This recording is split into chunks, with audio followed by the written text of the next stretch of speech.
They can hear us. Himalaya, like it's such a classic fair ride. We're talking about the Himalaya.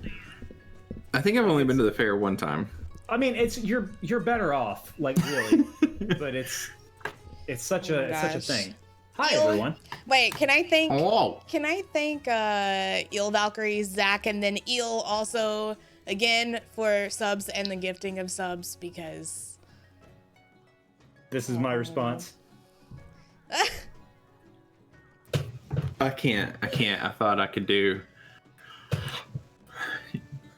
Well, you can see my coffee. because- My tongue is stained from coffee. That's not cute. It's not cute. I was like, you get the brown tongue? I get the brown tongue too from coffee. Yeah. It's no bueno. But No. sometimes it's like, I think we've got like one airhead left in there if you wanted to go get that. Oh, I could Then you have, can have- like a You have blue purple tongue. Yeah. blue tongue or yeah. Oh my God, Brenna says she can see the stream. Oh my god! Brenna. That's the most exciting thing! Welcome to the show. This Don't is get your hopes up. what we do. I'm sorry. Your thing is probably better. What? You have to look forward to tonight here on Spilling the Ale. I was gonna say like it's so exciting that she gets to see the show, but this is actually like 1/3 of the view that she has every other Saturday night. It's like- Anyway, it's less Oh, than what yeah. she has, it's honestly. less than what she gets. She's so privileged. Oh my gosh. Well, hello, friends. How's everybody? Hi there. I hope you're having a lovely Festivus. We're here to air grievances. And Oh, can we please make this be the grievance Festivus? airing? Yeah, the Festivus for the Sassivus or something. oh, that's great. I mean, we could have the feats of strength, and like we could just turn this into Q versus Kess PvP. Zach, I'm just gonna say Have you seen how much- I was like, is that how you're gonna be sitting? And you said, yeah. And now you're all like, nope, I already fixed it. Go back to how you were just sitting because I don't just remember. I was chill. I'm here. Okay. Is this good? You're fine. I will in the frame. I can hear myself back in somebody's headset or something. Should be mine. Anyway, Can you hear me now? Wait, hold on. hear you. I know the problem. This is a great start to a great stream, A guys. good energy. This is a good energy. We're very chaotic tonight. Like, You said Q versus Cass PvP, and can you imagine Okay. because Q does a shload of damage, Cass takes a shload of damage. Like true. she's tank versus DPS. This is I think true. that would actually be a good toe to toe. And I would say like Cass could whoop up on Q because he's a shrimpy little boy, but he's also a dodge, dip, duck, dive, and dodger. All You I'm know? gonna say is, what if Q was swallowed by a giant toad? He would teleport out doing 2d6 thunder damage on his way. That's actually true. Yeah. Wow. Okay, yeah, Okay. Kess would die. Yeah. Can we make like a goal for the channel? Like if we can get to like 100 concurrent viewers live or something like that, we'll just have a tournament, a feats of strength tournament. Oh my Like, gosh. where everybody fights everybody else, and We like all there fight would everybody. obviously like some I don't know if it'd be like a battle royale or if it would be like an actual tournament, but it seems like there might be something there. But really, That sounds Can the fun. winner- That sounds Can the so winner much fun. get a really cool magic item in the game or something? Like, oh no, this has no consequence. okay, can the winner get a really cool magic item in life? Can you give us? Can you make us a real? A hug from me once we've all been vaccinated. I was gonna say that is a cursed item at this moment. At this moment. It's redeemable. Okay, that's better. Yeah. Oh my gosh. Wait, hang on. I just want to remind everybody, if you have questions for us, there's the link. I was going to do the fucking. I was going to do the Okay, intro. do the intro. We got Yeah, we way. just got so sidetracked. I knew this is We gonna happen Told tonight. you this is how this happens with us three. Like this Yeah. is why Saturday nights when we play D&D, like and other not on stream, we're talking till 4 a.m. This is gonna Almost be always. the best, worst spilling the ale you've ever seen. So And the worst best. That too. all right. Everyone shut up. Welcome to Spilling the Ale. This is the talk show presented by the Secret Adventures Society, on which we talk about the story so far and choices and characters and all that fun stuff. So with on the show tonight are Loch and Goon the Bard, who play Kess and Q respectively. Yeah! Pimp it out. It's so appropriate that Brenna can see tonight. Brenna, this is not an advice show. No, I was like, no advice. That's not safe to take advice from us. Am I backwards Because he's backwards. No, it's You're perfect. forward-facing. It's Yeah. Perfect. Well, because I look great. backwards, but that's how. Sure. Anyway. He's got his little crown. His little ring. His little ring So crown. cute. That's so fun. But yeah, if you guys have questions, Locke posted the thingy a moment ago, the Slido link. If you just scroll up a little bit, you can actually go to that Slido link. Let's post it again because some chats have happened. Okay. I got it. Post away, Posty. Well, I said SAS questions anyway. so If it we doesn't have really people matter. here who have never been here before and they don't even know what SAS is. It is the Secret Adventure Society. It is a bi-weekly D&D adventure homebrewed, on which I DM and these two and 4 other people. Yes. Is it 4 other people? Yeah, Yes. 4 other streamer friends come in, and we have a super wild and chaotic time. It's actually all of these people, and you can like follow them and stuff. But it's a super fun. It's a homebrew module, so we have a lot of fun with it, and we have just wrapped up an arc that we actually started pre Halloween. So I'm excited to get all of Goon and Locke's thoughts on. I think we arc started that's it wrapped up. in August. In Argus, yeah. Yeah. Like late Argus. So we've been doing that for a while. Yes. But that is what the Secret Adventure Society is. If any of you people are new and have not heard of us before, all of our stuff is on YouTube and on your favorite podcast app, and you can catch up with the adventure so far. We've only had 14 sessions, so it's not that much to catch up to. Yep. And hopefully within the next few weeks, we'll have some resources to help people who are interested catch up a little bit more quickly. That's something we're kind of working on. And we stream it live every other Wednesday here. Yes, every other Wednesday. The And on Wednesday that this is not. Yeah, and on the off Wednesdays, you can catch this hot mess of a show. Yeah, it's me and usually 1 or 2 people, other player characters in the campaign. So we just talk about stuff and have fun, and it's fun, and it's fun. It's fun. So let's have fun. I apologize if you hear my dog. She's going crazy in the other room. But like that's what that random. We don't have someone locked in the closet. That's my dog. She's loud. I mean, that's just part of the SAS stream, right? Yeah, dogs everywhere. Dogs. We all Doges. have dogs, except for Doges. Rothmar. He has a cat. So, Right. Oh, I have those too. well, but you 4. don't only have one. Do you want one? Like you don't have a. This is going well. Do you want one? So we're gonna move along. Moving right along. Actually, gonna ask a couple of questions at this point. So, as far as your characters, as far as Kess and Q, and the story so far, and the arc that we just wrapped up, what were your expectations, both for like the campaign at large, the story that you guys have experienced so far, and your character growth and things of that nature, and of the arc that just concluded? What are some of the expectations versus the reality of what your characters have experienced and gone through and dealt with? Can I ask a clarification question? You may. Are you expecting us or as our characters, and like what our characters expected? Yeah. Both. Both. Okay. Oh gosh.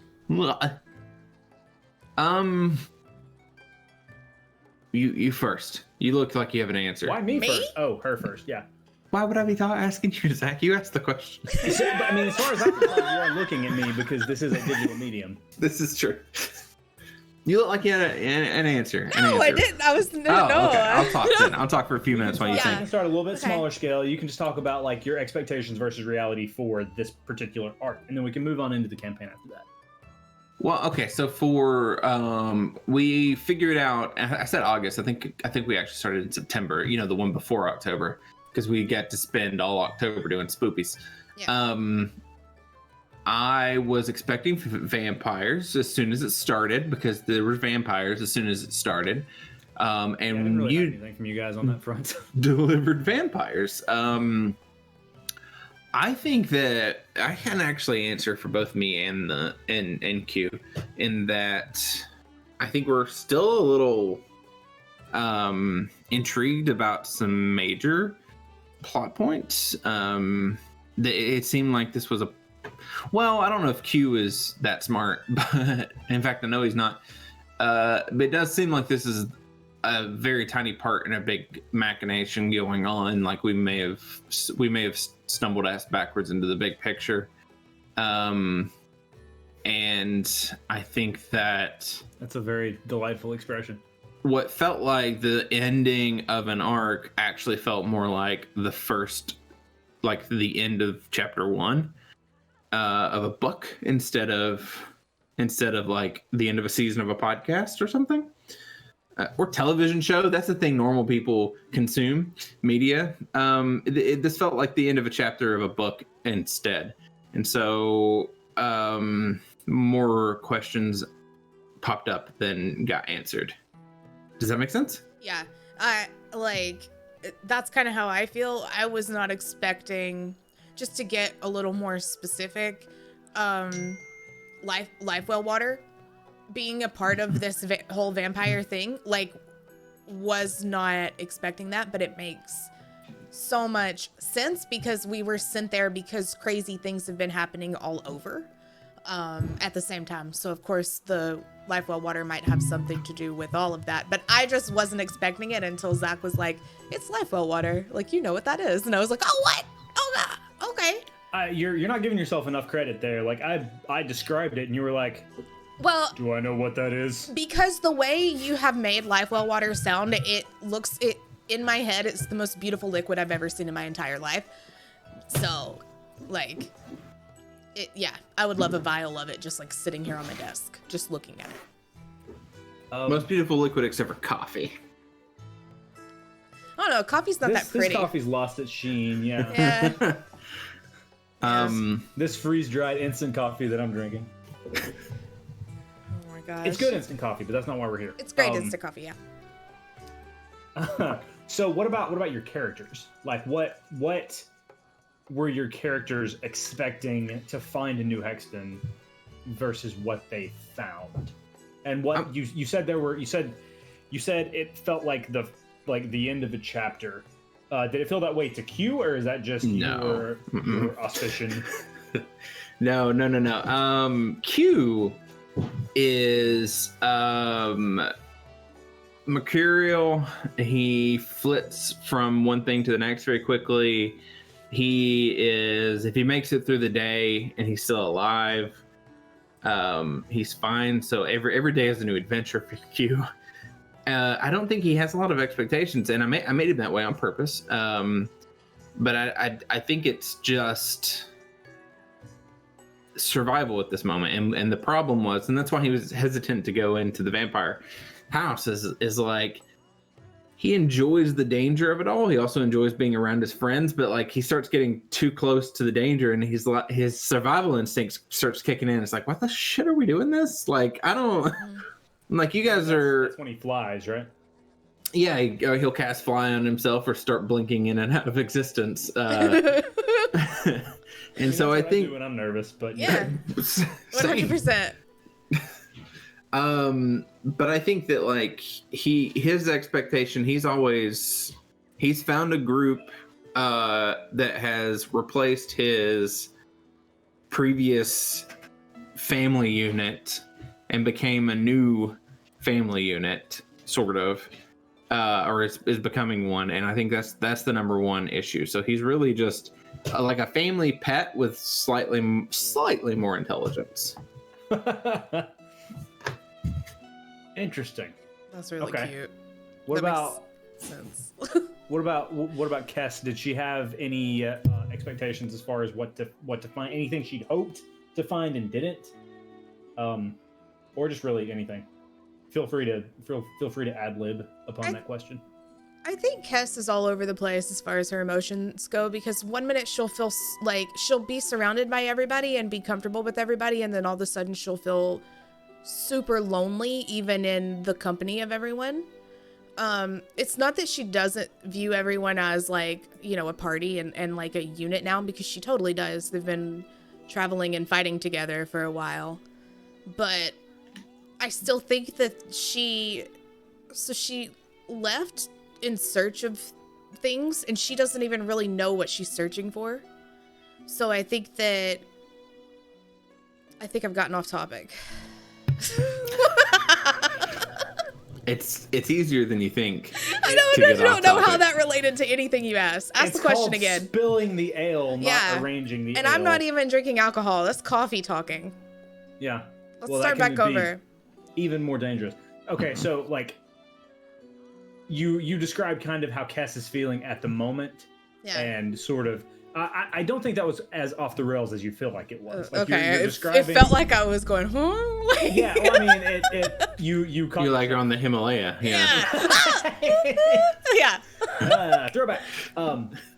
But no, I mean, you're talking about sort of how Kess feels in the group at large, and sort of her emotional journey thus far. Yeah. And you know, it makes sense that you would like preface the way that she's feeling, the expectations that she had for this adventure, that they're just, you know, it seems to be that they're closing up and moving on from. It seems like that you would use that to preface, you know, some of that information. Yeah, and I think that she kind of has no expectations with adventures at the moment, because she doesn't even really know what she's looking for to begin with.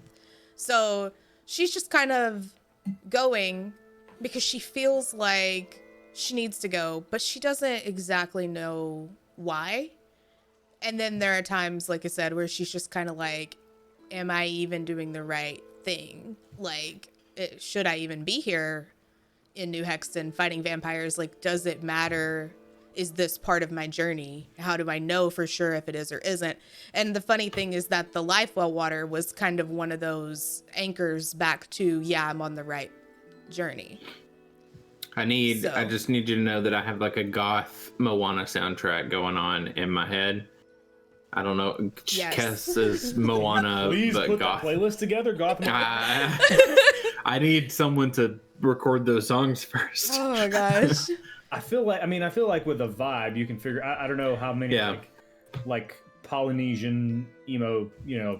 I need like Bear Ghost or somebody to record what's the Moana song? How Far I'll Go? How Far I'll Go, yeah. And then it's Kess. I've never even thought of her in Moana as being parallel at all, but it's interesting. Because she's a big, peppy, like, she's colorful, and Kess is so... not that white. Kess is not peppy, but she's so... It's just... tonally, they're very different characters. But, like, there's definitely some similarities there. Yeah, I can see them. Okay. Thematically, not tonally. Tonally, they're similar. Thematically, they're different. Yes. We're going to move on to a very important question from a viewer. Definitely Not Dorf asks, for Kess, do you have any comfy dress recommendations? Well, that dress that I had was real great, but, you know, the magistrate's sitting in a closet dead in it, so... I don't know if that would fit Totally Not Dorf. We could cut it. You'd have to trim it. Hem it, yeah. Surely there's a tailor in New Hexton, right? Well, there was at one point. We don't know if they're missing. Yeah, we don't know. You see, it turns out like the vampires were all wearing really nice clothes. Because they turned the tailor. Mm-hmm. Tinker Tailor Turner Spy. Or the tailor was like, don't turn me and I'll make you stuff. That could have happened too. Oh. The tailor was on the take. With the theme of Tinker Tailor Soldier Spy. So, you know, we're kind of there. Gary Oldman, pay us. Okay. Yeah, exactly. Mihungi asks, and we talked about this a little bit already, but I want a finite answer, and I feel like both of you will answer this objectively. Mihungi asks... Are you laughing because that got so southern? We're talking about... Wait, talk? Yes! We talk. Goon went. Look, No. it happens. Yes. Sometimes it happens. And I felt you a two want to know that as good as anybody. I felt a kinship with you, my Yeah, brother. no, like I do that all the time, but it was just really, it was great. It was his face. You are the one that does it the rarest, and that was why it was fun. Yeah. All right. So Mihungi asks, Goon versus Locke, who would win in a fight? Goon versus Locke or Q versus Kess? Well, Mihungi said Goon versus Locke. We're gonna talk about both of those things. Okay. Both. I think Goon versus Locke would start out, and then we'd get bored and start watching a movie in the middle of it. Yeah, probably. I'm just gonna say I think I would lose any fight that I ever had to have, because do you guys ever have those dreams where you go to punch someone and you can't actually punch them? You get so close to their face, but yet it's just so far away. I literally have that dream every night. Misunderestimated the length of my arm. It's just like something like stops you before you get to them. It's weird. And I think that that's how I would be in real life if I actually went to punch someone. I think that I'd be like, oh, no. The Secret Adventure Society says, don't do a hit. Don't do a hit. So Mihungi also asks, how about a drinking contest? And that we've almost had. We've never had a drinking contest.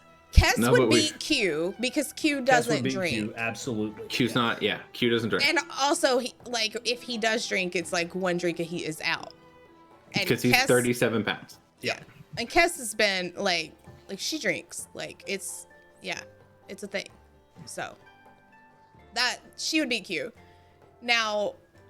And then if she's starting to get drunk, she could always just morph into a larger sized dude that could hold more alcohol, couldn't she?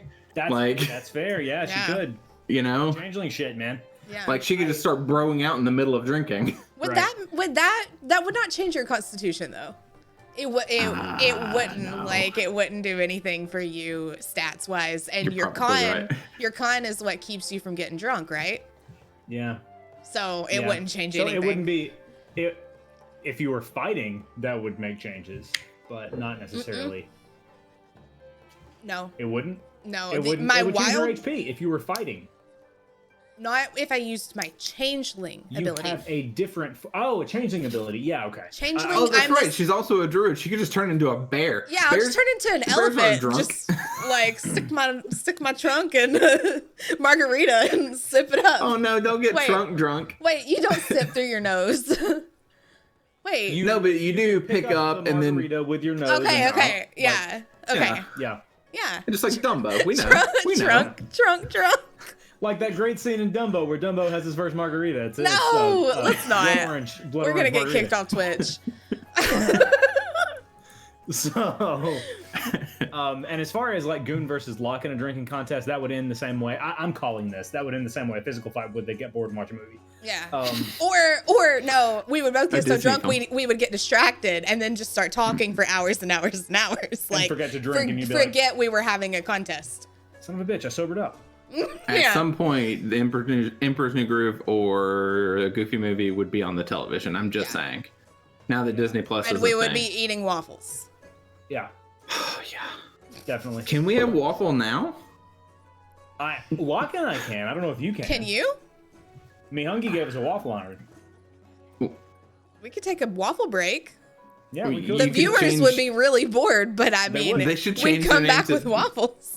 Me no longer hungry because waffle. All right, veering back on track. Yes. This is for all three of us. My answer is very boring. Zach, Loch and Goon, drinks of choice tonight. This is from Might Be Jen. And Kess and Q, drink of choice at the pub. So we'll start with Kess and Q, drink of choice at the pub. Hang on. Zari asked to see my mug. I'm gonna turn off my light. It's the Disneyland It's mug. Disney World. Disneyland mug that we got in Disney World. We have been to Disneyland, but you got that one in Disney World. You now have to go back to Disneyland and get a Disney World mug. They didn't have any. I looked. Oh, they didn't. I straight up was like, "This is a thing," and then it was not a thing. Dang it. So okay. Drinks of choice for Kess and for Q, water. He prefers water. That's the sustenance lizards need to live. If he was gonna drink alcohol, it's probably. I mean, he had a taste of ale. Yeah. 2 or 3 sessions ago, and he was. Yeah, he liked the taste of it, but like he didn't like the effect it had on him. I think Right. he's a water dude now. Water boy. The way you say water dude, it just makes me imagine Q with like a Livestrong bracelet on and like ankle weights. Like he's a fitness buff. Artists get on that. Yep. Okay, so what about like the drinks of choice that we all have tonight? I had coffee, it is gone now, and now I have dihydrogen monoxide. I have water. So we're all drinking water. Didn't you have wine? Yeah, though? no, okay. I have an iced Cabernet. Okay. I'm like, wait a minute, you're lying to everybody. I'm gonna call you out right now on air. Like, And when I say a nice Cabernet, I mean Winking Owl from Aldi, because you honestly, I've not found a better Cabernet than Winking Owl. It's good. It's like $6.99 or $5.99 or whatever, and like it is legitimately the best cab out there. So, I mean, I'm sure there's like a $1,200 bottle of cab that might be a little bit better best. than Winking Owl, but well, maybe not. someone buy And it I for was me gonna and say, I'll like, check. We're swapping back and forth between water and wine, and eventually we're gonna be like, oh my god, it's Jesus. But you don't look a thing like Jesus. At least not that you remember. I forgot the lyrics. when you You'll were see young. me if yes, that one. It was the title of the song that came next. I know, but I couldn't remember if I said those lyrics correctly. You skipped a line, but it's fine. That's the one. Oh man. If you watch during SAS, I will have multiple cups come to my mouth because I usually have legitimately 2 to 3 drinks at any given time. Sometimes I'll drink tea, water, wine, all at the same time. It's weird. My wife pointed it out. We were on vacation one time, and I had for breakfast orange juice, coffee, water, and a Coke, all laid out. And the waiter was just like, 3 of those I can see. "Yeah, Coffee, orange juice, water. That's not that weird. But when you throw soda into the mix, I'm like, whoa, whoa, slow your roll, pal. I think that's what I originally got with the meal." And then, like at the end, they were like, "Oh, you also have these options," and I was like, "Shit, yeah, okay, Yeah, I'm a heavy drinker. I'll take all of it. exactly." Yeah. Anyway, did you guys have anything to add? Do you want me to answer my answers, or no? Yeah, totally. I thought you did already. We're just bouncing all over the place. No. I'm drinking coffee tonight. Kess's favorite drink, non-alcoholic drink, is probably some kind of juice. That's all I have What to about say. alcohol? Yeah, but what about alcohol? We talked What? about alcohol in the last episode we were in. I said she likes anything really expensive, so like really expensive wine. She can taste the capitalism. Like, Yeah, the Mardoston ale was the other one that I said. So she's mighty familiar with yeah, but yeah, Which, what do you imagine that tastes like? capitalism No, or expensive. I know what capitalism tastes like. I've got a big heaping Well, of it. you This can probably answer like what Mardoston ale tastes like. What do you think that would taste like? What do you think would be the So regional? what is the drink? The winter, like, like a winter lager? like what is? Oh gosh, Zach has gotten them before. It's like a winter. It's not Oktoberfest. It's not. It's like a winter ale, like a Yeah, but you've gotten a specific one. Sam Adams is the best one. Has that I've the had. winter ale. I imagine Yeah. it tastes like Winter lager. that. So it's like an amber, like sort of malty, nutty, a little bit, like Yeah. yeah. That's kind of what I had in mind too, like a little bit on the darker side, not really Yeah. a blonde or anything like that. Because Yeah. she's from like a very, very cold place. So, Is that all the backstory you're gonna give us? well, I mean, we'll see what questions say. I don't know. She's not drinking alcohol, so probably. I can go get some. Oh, this is a question from Jen. This is a good one. I like this a lot. What life advice would Q and Kess give to a new adventurer? And granted, you guys are not necessarily seasoned adventurers, but you are not level 1 adventurers either. Yeah, So but Kess didn't. you might not necessarily like. You can. It can be bad advice. Like, I know we told Brenna that this is not an advice show. True. But We lie, like it though. can be like it can be a reflection of their naivety at this point.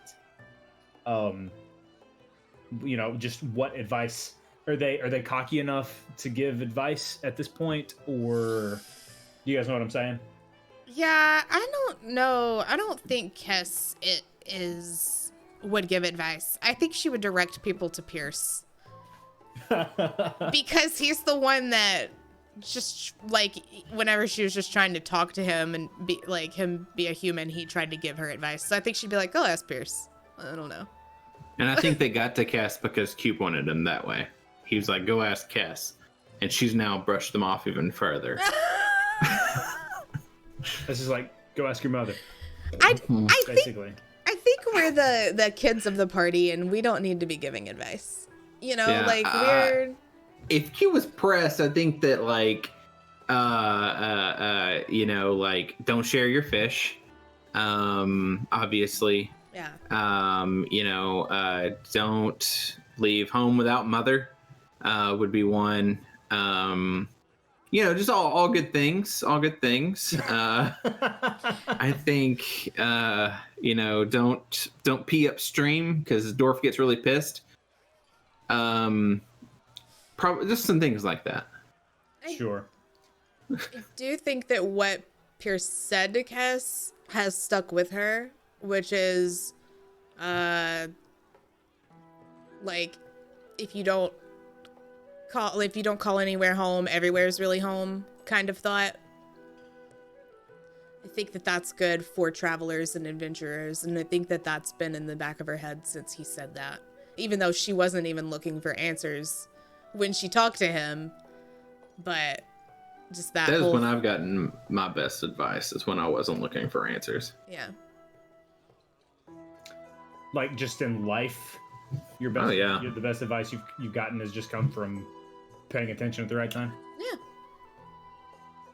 I mean, I don't think. Now, hold on. Now, don't put words in my mouth. I don't think I was ever paying attention. I said I got advice.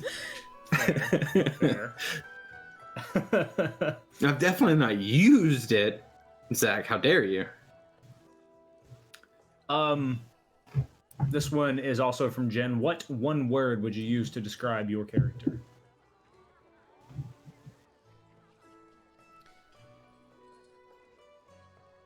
Oh man, I had this. Hang on. I have it on. Hang on.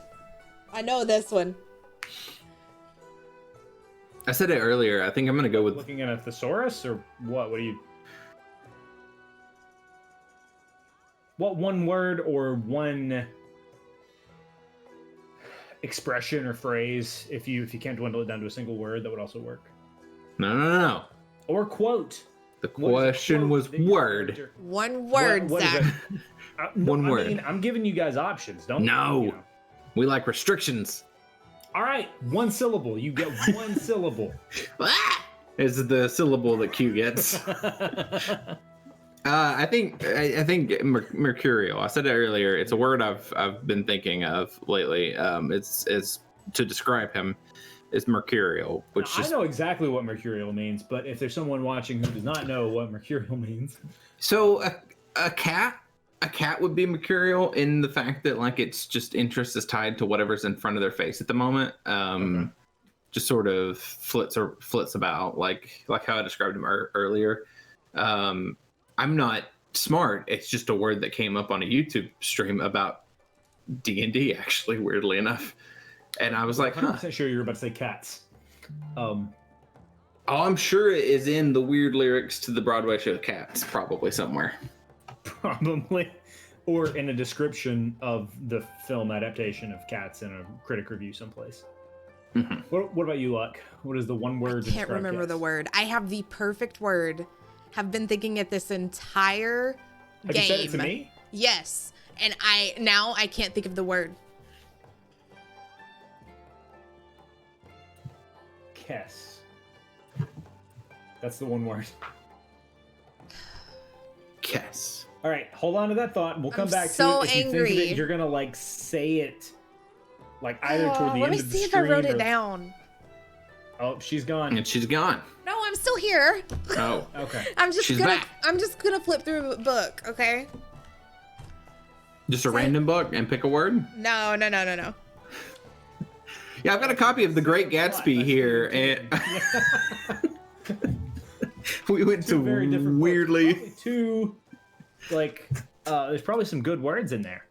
Oh yeah, cocaine is probably in both of them. Y'all can Cocaine. move on, and I'll just tell you later. Cause now I just, Okay. I'm like super.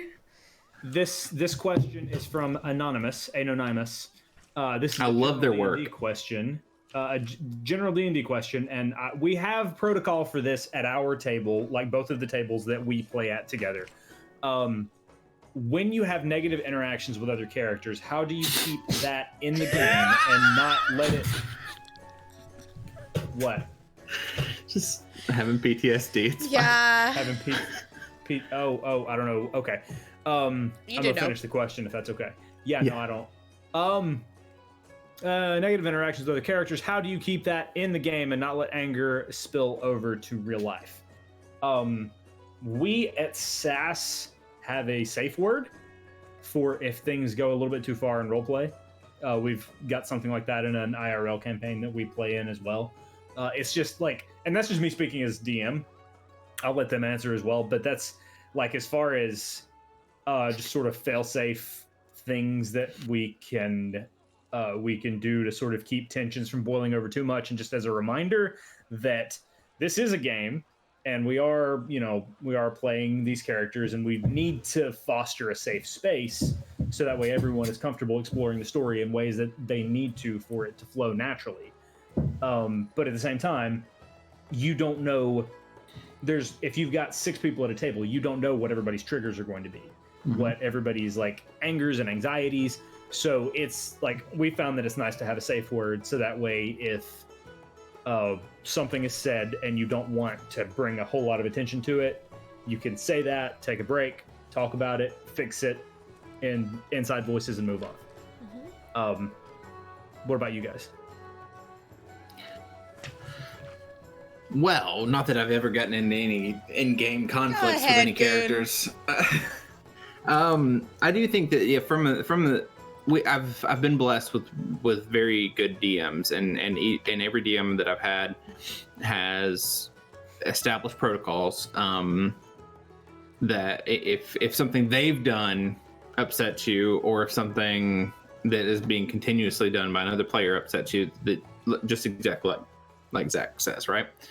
I have also been blessed to be at the table with some very good scene partners that know, that aren't making terrible decisions just to be an asshole at the table, which I know that a lot of you TTRPG players probably have experienced before from the internet. I know that at least everybody's had at least one guy. Hell, we did have one guy, a home session from before you guys and I were playing D&D together. We had a guy that eventually caused a problem to the point where we stopped playing with him. So like it happens. But the most important thing that you can only control what you control as a person, and just know that none of you are Daniel Day-Lewis. Like we're not method actors. Like your character can be pissed off at something, and it's not like, or somebody else's character can be pissed off at something, and it's not a slight against you. Like if your character stole something from them or took a piece of loot that they wanted or whatever, like I don't know, something stupid like sold your soul to a faceless book and then immediately started selling your soul to somebody else. Some people have legitimate reasons to get angry at your character sometimes. And it's best to just keep that in that moment, and I think we have I hope we have a really good bunch of forgiving players. Keeping it in the moment is a really good way to put it, because if it's in the moment, once that moment's over and you're back to just being with your friends, it should be over. right? Yeah. Other than just talking about it and goofing off about it and like having fun and like discussing it, you're not still angry after the moment happens, right? Like that, I think that is the best way to put that is in the moment. It's acting class basically, right? Like you are performing this fiction in a safe space with your friends, and you are performing as a character who is not you. And you're reacting to people who are not your friends. Like not that had a different meaning than what I meant, but like that. Go ahead. I want to add No, to we that. heard what you meant, I think. Yeah. So I think that's important to remember. Even if your character has some of your personality traits and your personal traits, remember that the characters that you're playing with are not your friends, right? Like they're not your personal friends. You've got to have a veil. Yeah. You've got to have a veil between the fantasy realm and the realm at the table, because when the game is over, you're still friends with these people. Yeah, the character is not the same as the person, even if there are similarities in personalities. Like, it's not, your character goes to pubs and drinks and goes and fights, vampires. Your friend, works at home from 9 to 5. Vampires, yeah, really. like doesn't do any of that. Like, it's really important to remember. I remember that, I think, just to separate the person from the character as much as you can. I will add, though, that it almost sounds contradictory to what we've said, but if you'll bear with me for just a second, that if something does truly bother you, don't be afraid to express yourself. To take the proper time and not right that moment, but let your DM know that something has upset you. Preferably let them know so that you can together let the player that pissed you off know, and then talk about it. You definitely don't want to hide those things. If it's not something that, if it's not something that the next day after the game you've been able to get over, then definitely approach that, because you don't want to just be carrying that on for the rest of the time. And you also want to make sure that you know how you let other people know how you want to be treated. But do so in proper environments, because that person may not have known that they legitimately pissed you off. Right. And does need to is everything. Communication. And then also perhaps contradictory to something that we've, like everything that we've said, it's, you don't want to rob yourself. Like you want to figure out, like, it's good to know the table. It's good to know the tendencies of the people at the table with you, because you don't want to mistake a beautiful or intense or like angry cathartic moment between characters as an angry cathartic moment between two players. Yeah.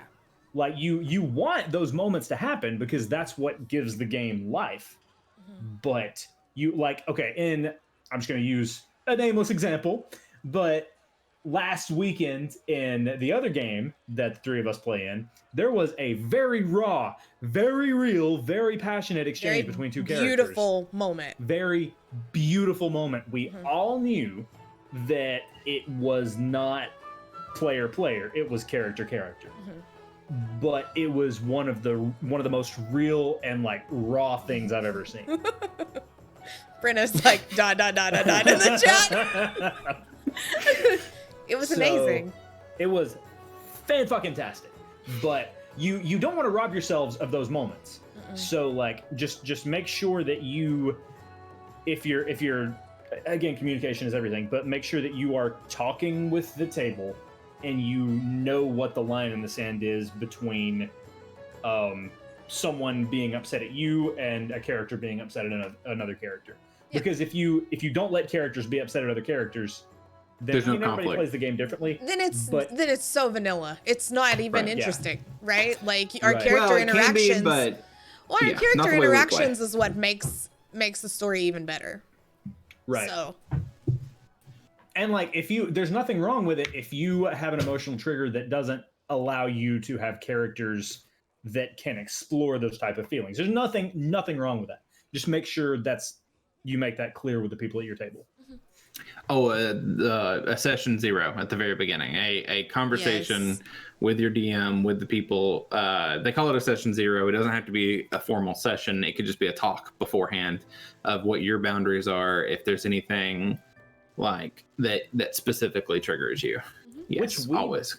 Like, we barely had that for SAS. We, Like, we we kind of did it. No, we It did. was like a tech It was a rehearsal tech night. rehearsal, and then we did say, hey, if you have any topics that are off limits, let Zach know. People let you know. Like, we did all of that. We have the thing is we're a group that communicates nearly daily, or can communicate nearly daily on a Discord, as opposed to a group that may only be able to meet once a month, once every other week or so. Yeah. Sure. That's more important that you do it in person one night, as opposed to a group like SAS who has their own Discord. And it's probably more common now, actually, that groups have their own day, because our other game has a text chain and a Discord. So anyway, Yeah. that's a long time on that one question, but it's a very important question. Good question. I feel like it's the most important, like, as far as talking about, and we're gonna go into this in the next question as well, but like, as far as explaining you know, advice to a new adventurer, which I know that was talking about fiction, but I don't know, I feel like that's something that cannot be overlooked, because there can be a lot of toxicity in gaming, any sort of gaming, whether it be video games or TTRPGs. So, you know, communication is the way that you avert that. And if something is bothering you that happens every week with the same person, like, talk to your DM and that person together.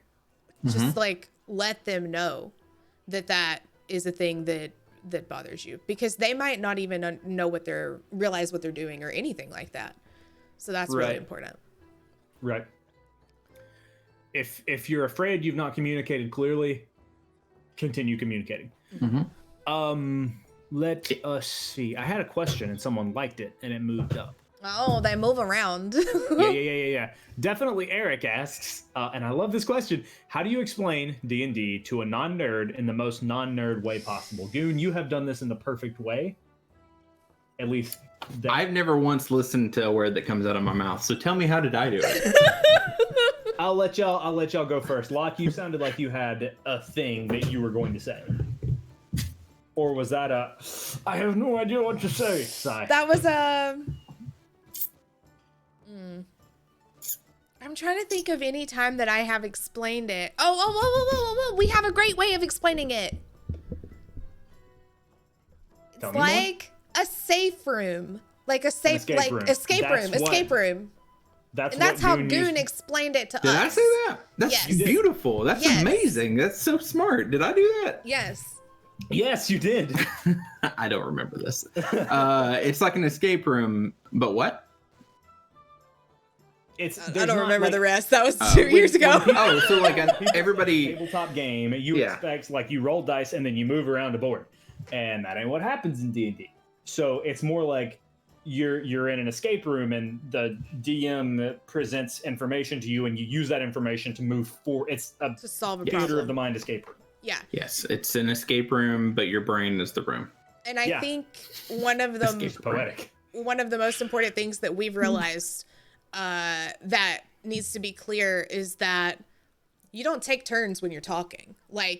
You don't say, okay, well, this person talked. It is I have the speaking stick. Yeah, no. Like, in combat, you take turns, but in conversation, everybody inputs. So I think that the first time we played a one shot with Goon and his wife, and Zach and I were just sitting there not talking because I remember saying, is it my turn to talk? I thought it was a turn-based thing, even whenever you were role playing. To hand out the walking stick or the 100%. Talking stick. So I always think that that's interesting, that I thought it was a turn-based thing when it came to just role playing, and it's not. That's not how you role play. Oh, role play is just a conversation. You're just a different person. Exactly. Or you could play the same person. Literally play you. I highly recommend having a veil, but you don't have to. As far as the character, you should definitely have Go back, rewind it, and everything we said then was smart. So what about D&D combat? How would you best explain that to a non-nerd? To a non-nerd, so someone who's never played RPGs. Explain it to like your grandma who's never played a video game, never like the closest is like Monopoly. That's something. That gives us something. There are dice there. Yeah. There are there are turns. You can in old school D&D was about property gain and management, legitimately. Like that was your be all end all of the game, was to get like a castle and holds, which is not unlike Monopoly. Can I get Parkway the Place? come a long way. Well, some people still play it that way. They just released a big expansion, not Tasha's, but before that, about holds and and gaining things. Some people still play that way. As far as combat, honestly, I don't think it's that big a part of most games that I play. I usually the tables that I'm involved with, I know are weird tables, like they're different than most tables. But SAS is the one we do the most combat with, and we're not a super combat heavy stream. I don't think it's not heavy in combat. So I would say that that's a minuscule part. But if I was going to explain it to someone who's never played an RPG before, I would just say it's a sport, but more like Yahtzee, because there's dice, and you have points. I don't know. Someone else go. You have I lost my smartness. Specific abilities each character can do. They roll dice to see how well they do them, and you go in turns. I think my answer is that I wouldn't explain it to a non-nerd, because why is a non-nerd asking me about D&D? That's a what very if they're good trying point. to be a nerd and they just don't know where to start? Then I would full on nerd out on them, because if they're not willing to listen to me full on nerd out for 5 minutes, then I don't know if they're not ready to be a nerd. Right. Ready to. It's true. If they can't handle 5 minutes, they can't handle Dind. Right. True. Okay, so I was gonna say, like, what both of you have said is perfect, and then I would like segue into when you are in combat, each round is 6 seconds. I would explain that pretty clearly, so that way they know that, like, as you're going through, you can imagine it like an action sequence in a movie. So like every time it goes around the table, every time it goes around the initiative order, you can see 6 seconds, like what all of the characters do in 6 seconds. You can like cut that movie together in your head, and you can see one person shoots and then another person. What? Go ahead. You were so lost in the weeds. Like, my grandma is gone. Yes, I was about to say, mine is too. Out. You said initiative order, and I was like, well, what's over there? Like, I was just done. Well, I was saying initiative order because that's us here, but I was going to go around the table each turn in combat.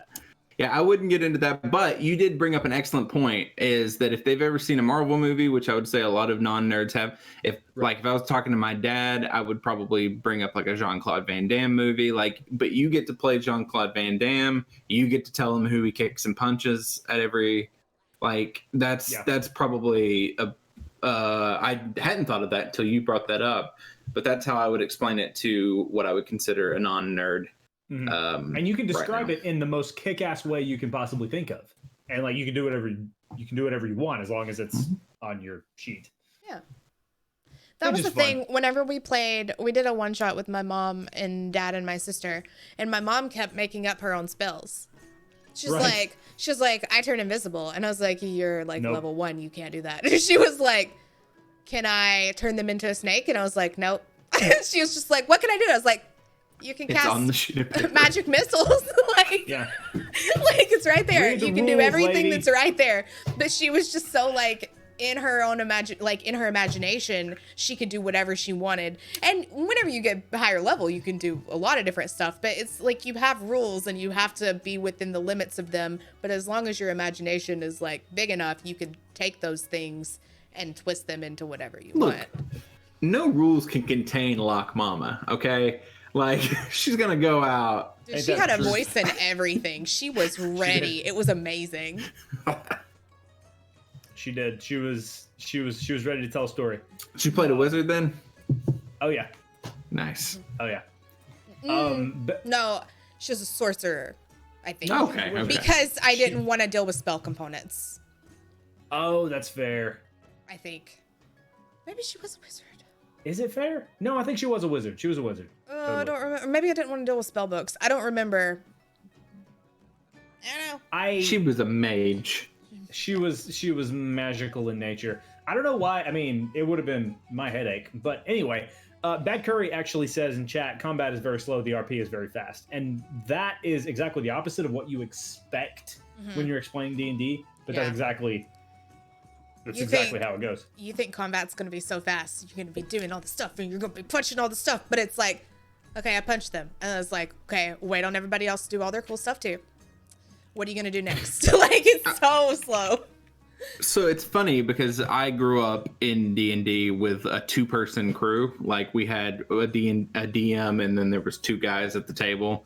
And combat wasn't that slow, but like when we started playing with 6 or 7 people, it bogs it down a bit, but like it's still fun. You can do a lot more with more than 1 person or more than 2 people, but well, I've only ever played with big groups, actually. Yeah. So, except for one shots, but per table. Well, even that one shot we played to get you guys, like y'all's first one was 3 people, which is a normal, like that's a recommended size. 3 to 4 is a recommended size group. Like it was me and a buddy and my wife DM'd, so like it was fun, but it was very lonely a little bit, like. Yeah, you only have the 1 person to. Anyway, a question for everybody in chat, and we can just like come back to this. But do you guys prefer large tables or smaller tables? Do you guys prefer like the fast-paced combat or more, or the benefits of a larger group? Oh, I think I prefer a larger group because I love all the RP. I love getting to know everybody's characters, and the more characters I get to like feed off of, the better. I think. The more characters you have more options, essentially. Yeah. The harder it is to tell what's about to happen too, because you have to account for is real. Yes, like when freaking Pierce and Jindy set the magistrate off and he drank the poison. Spoilers, God. I mean, that's I'm just fair. saying. I hadn't caught up. I didn't know that happened. Oh my gosh. I'm just saying, if there was only 4 people in a party, like, it would be so controlled. I feel like. What's funny is Locke and I thought we'd be the chaos crew, and then Jindy and Pierce go off, and I feel like we are. I was telling Zach, Goon and I have something planned for the next episode. I don't know what you're talking about. Oh, okay. Never mind. We don't then. But I was telling him, I was like, yeah, Chaos Crew's going in. Like, so. I'm real scared. You should basically, I can't plan for the next episode. Because, like, you guys ended with something that I was just like, okay, yeah, we'll see what happens. But that's where some of the best D&D happens. Eric says they all have ups and downs. Bad Curry says he likes a big table. Brenna says medium table. Yeah. What is considered medium? I think 3 to 5 probably is medium. I'd say above 5 is. I mean, some people consider 3 small, and again, this is counting the DM. Excluding the DM. 3 to 5 players. But some people would consider 3 small. I think 3 is a perfect group. If I was DMing, I wouldn't want to DM more than 3 to 4 unless it was just a one shot, and then it could be 40. I don't care. We had one shot with the other group, which is how many people? It was like 7, and that was fine. 6, because there was one missing that night. Wait. How many do we have in that group? 8. So it was 7 with the DM because we had 1 missing. But then I was DMing, so 6 players. Okay. Oh my god, my brain. Math. I know. Same. So much math. But that's the only time I would like a table that big myself, because I like to be able. I like an intimacy at the table. Like to be able to just really zone in on 1 or 2 players per session and like everybody have theirs. But I've also only ever DM'd one shot, so who's to say I could get into DMing and be completely different. I mean, as a DM, there's a delicious chaos when it comes to large tables, because there's so, it's like you have no choice but to be on your toes all the time, you know, and that's really exhilarating in an exhausting way. Right. But I like, I've not DM'd for like this size of SAS is really the only party size I've ever DM'd for. So I think it would be interesting to be able to DM a smaller group at some point in time, but that's not something I have any experience with. You did DM, didn't we have a charity Just that stream one shot with your with one less person? charity stream with, no, I think 6 is the fewest we've ever had Okay. on a charity stream, maybe. Toxima says, I'm honestly at a midpoint. Larger is nice for the RP and fun battles, and then there are the small groups where combat is hard and long. Wait, and then they said they made a joke without even thinking about it. Miss Curry likes bigger parties. And she cannot lie. Really having to try to not laugh at hard and long. Hard and long. But that's, yeah. It's not hard and long, it's hard long. Hard and long. Well, that's... Okay. Oh my gosh. So, okay. Jen likes 3 to 4. Sorry, I'm still reading everybody's stuff. No, I mean, we asked them a question. We should read their answers. Miss Curry says, bigger party, there's No. always someone doing something instead of just a couple people listening to the crickets chirp. That's what I like. Which in our other game, my character is definitely a sit back and listen and observe kind of character, and Kess is not. And so, but in the other group, we have 2 more people even than we have on SAS. So, right? And there's always someone talking. Yeah. And I mean, we have that in SAS too. Like I think I've never been, even in our small group, there's always someone talking. Like when it was just 2 guys, I feel like a good... You feel the air, right? Like you... Yeah. It's like a fish in a tank. Like you're going to grow depending on... Yeah, I've never found a cricket table. Was it Miss Curry that said, like, I think a DM always keeps and even a middling DM keeps the energy going. And I mean, I've only ever experienced good DMs, so I could be wrong. Great DMs even. Thank you, Goon. But like, you know, the energy kind of flows and you kind of match it to, it's like a concert, right? Like the DM's up there or a stand up and they're like feeding off the audience and except the audience is the one that talks more. So it's not a great example. Moving right along. Or loose and fancy free. No, I follow. I understand what you're saying. DM is the conductor. No, that's good. That's a much better example. As I swallow my Cabernet. Cabernet. I appreciate you feeding my ego, though. You're welcome, Daddy. It's too much Cabernet, Zach. Well, I'm We're leaving. moving on. I've been watching a lot of Mabim okay? Because of you. Oh, okay. So I've got the Griffin McElroy, like... Justin, a baby turtle came out. Justin, baby Just turtle came attitude. And then you got me, you turned me on to Monster Factory, and it's good shit. Anyway. It's delightful. Okay. So going back and like thinking about the campaign, specifically session before last. So you guys happened upon the magistrate, and you guys happened upon the magistrate's house. What was going through your characters' minds when you found out that the magistrate had died? Because you guys weren't necessarily part of the crew who experienced the death of the magistrate firsthand. So what was going through your minds when you found out that the magistrate died? Your minds and the characters' minds. And then we'll move on sort of and explore a little bit of what's happened since then from that moment. Okay. I can make this short and sweet. I can tell you exactly what Q thought, in that he's been a king before. This town obviously needed a ruler. Oh my god. That was his first thought. I don't think he ever actually got to express it on the stream, but like, my first thought was Q is immediately like, okay, well, you know, I'm gonna subjugate these people. I'm very sorry. Toxima just mentioned that they are having to mute because spoilerinos. So if you have not caught up on the stream, if you're not caught up on the show so far, now would be the time to ixnay, because probably the rest of the time we're going to be talking about spoilery stuff. Yeah. So, yeah, that. And I'm sorry to interrupt you, Goon, but I didn't know if you were going to do any spoilery stuff. Yeah.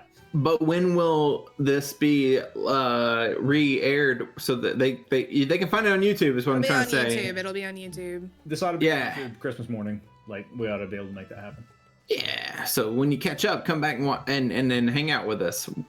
And all of our sessions 1 through 14 are on YouTube now. So that's the one.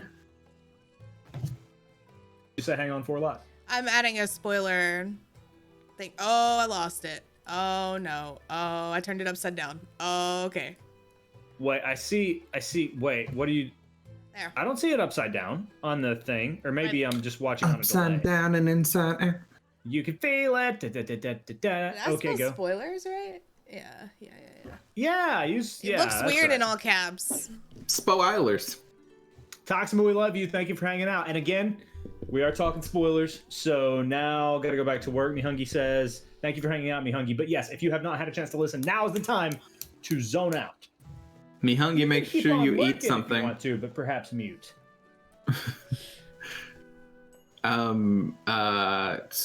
Before, if Toxima's not left yet, I'm sorry we kept forgetting your NPC was there.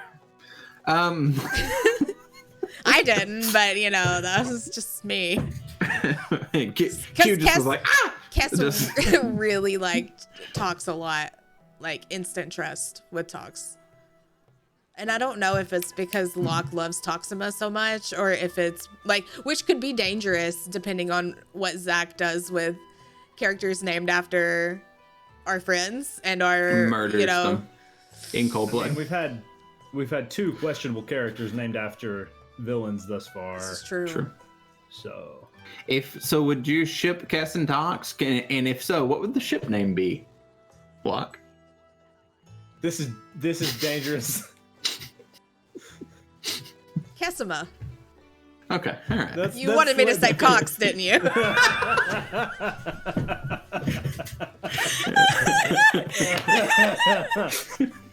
Thank you.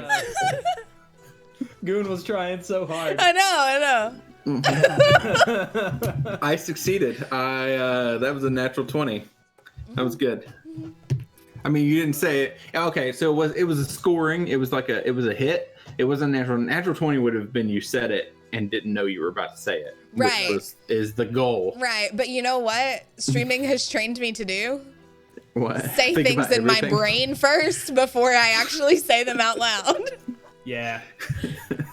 That's a very important skill to have. On the internet. So anyway, Goon, you were divulging what Q thinks, and now that everybody's gone, spoiler time, go. Oh no, that's it. Like again, Q sees himself as the king of Evercrest. He's not abdicated the throne. He is the king of Evercrest in his mind. He doesn't know what that means, but he is now also going to be fighting for king of New Hexton, which apparently they call magistrate, but that's just king to him. It's king with more syllables. That's fair. So that's what he thought. That's when the magistrate died? Oh yeah, they need a king. Okay. Yeah. Okay. What about you, Kess? We'll start, we're gonna move forward for, over the events of the past 2 episodes beyond this point, but upon finding out that the magistrate was no longer with us, what was Kess's very first thought? Well, the way it was presented to her was the good news and the bad news kind of thing. So it was like, the magistrate is dead. You get to buy a new dress. Like, that was like the 2 things. But she was kind of like, okay, well, he had all the information that we needed. So we either have to find the information that we're missing, or we're going in blind. And then she was also like, well, crap, I might have to become this man to figure things out, to snoop around and find things out. It didn't necessarily, she didn't really have to do that, but that was her first, she was just kind of like, well, point me to his clothes and let me try to figure out who this person was. And I guess we'll roll our sleeves up and get into this because there's nothing else to do at that point. Which she's always super willing to do. Yeah, she Roll up has... her sleeves and become a crab. Or people. Right. She doesn't necessarily, for a changeling, she doesn't like becoming other people as much.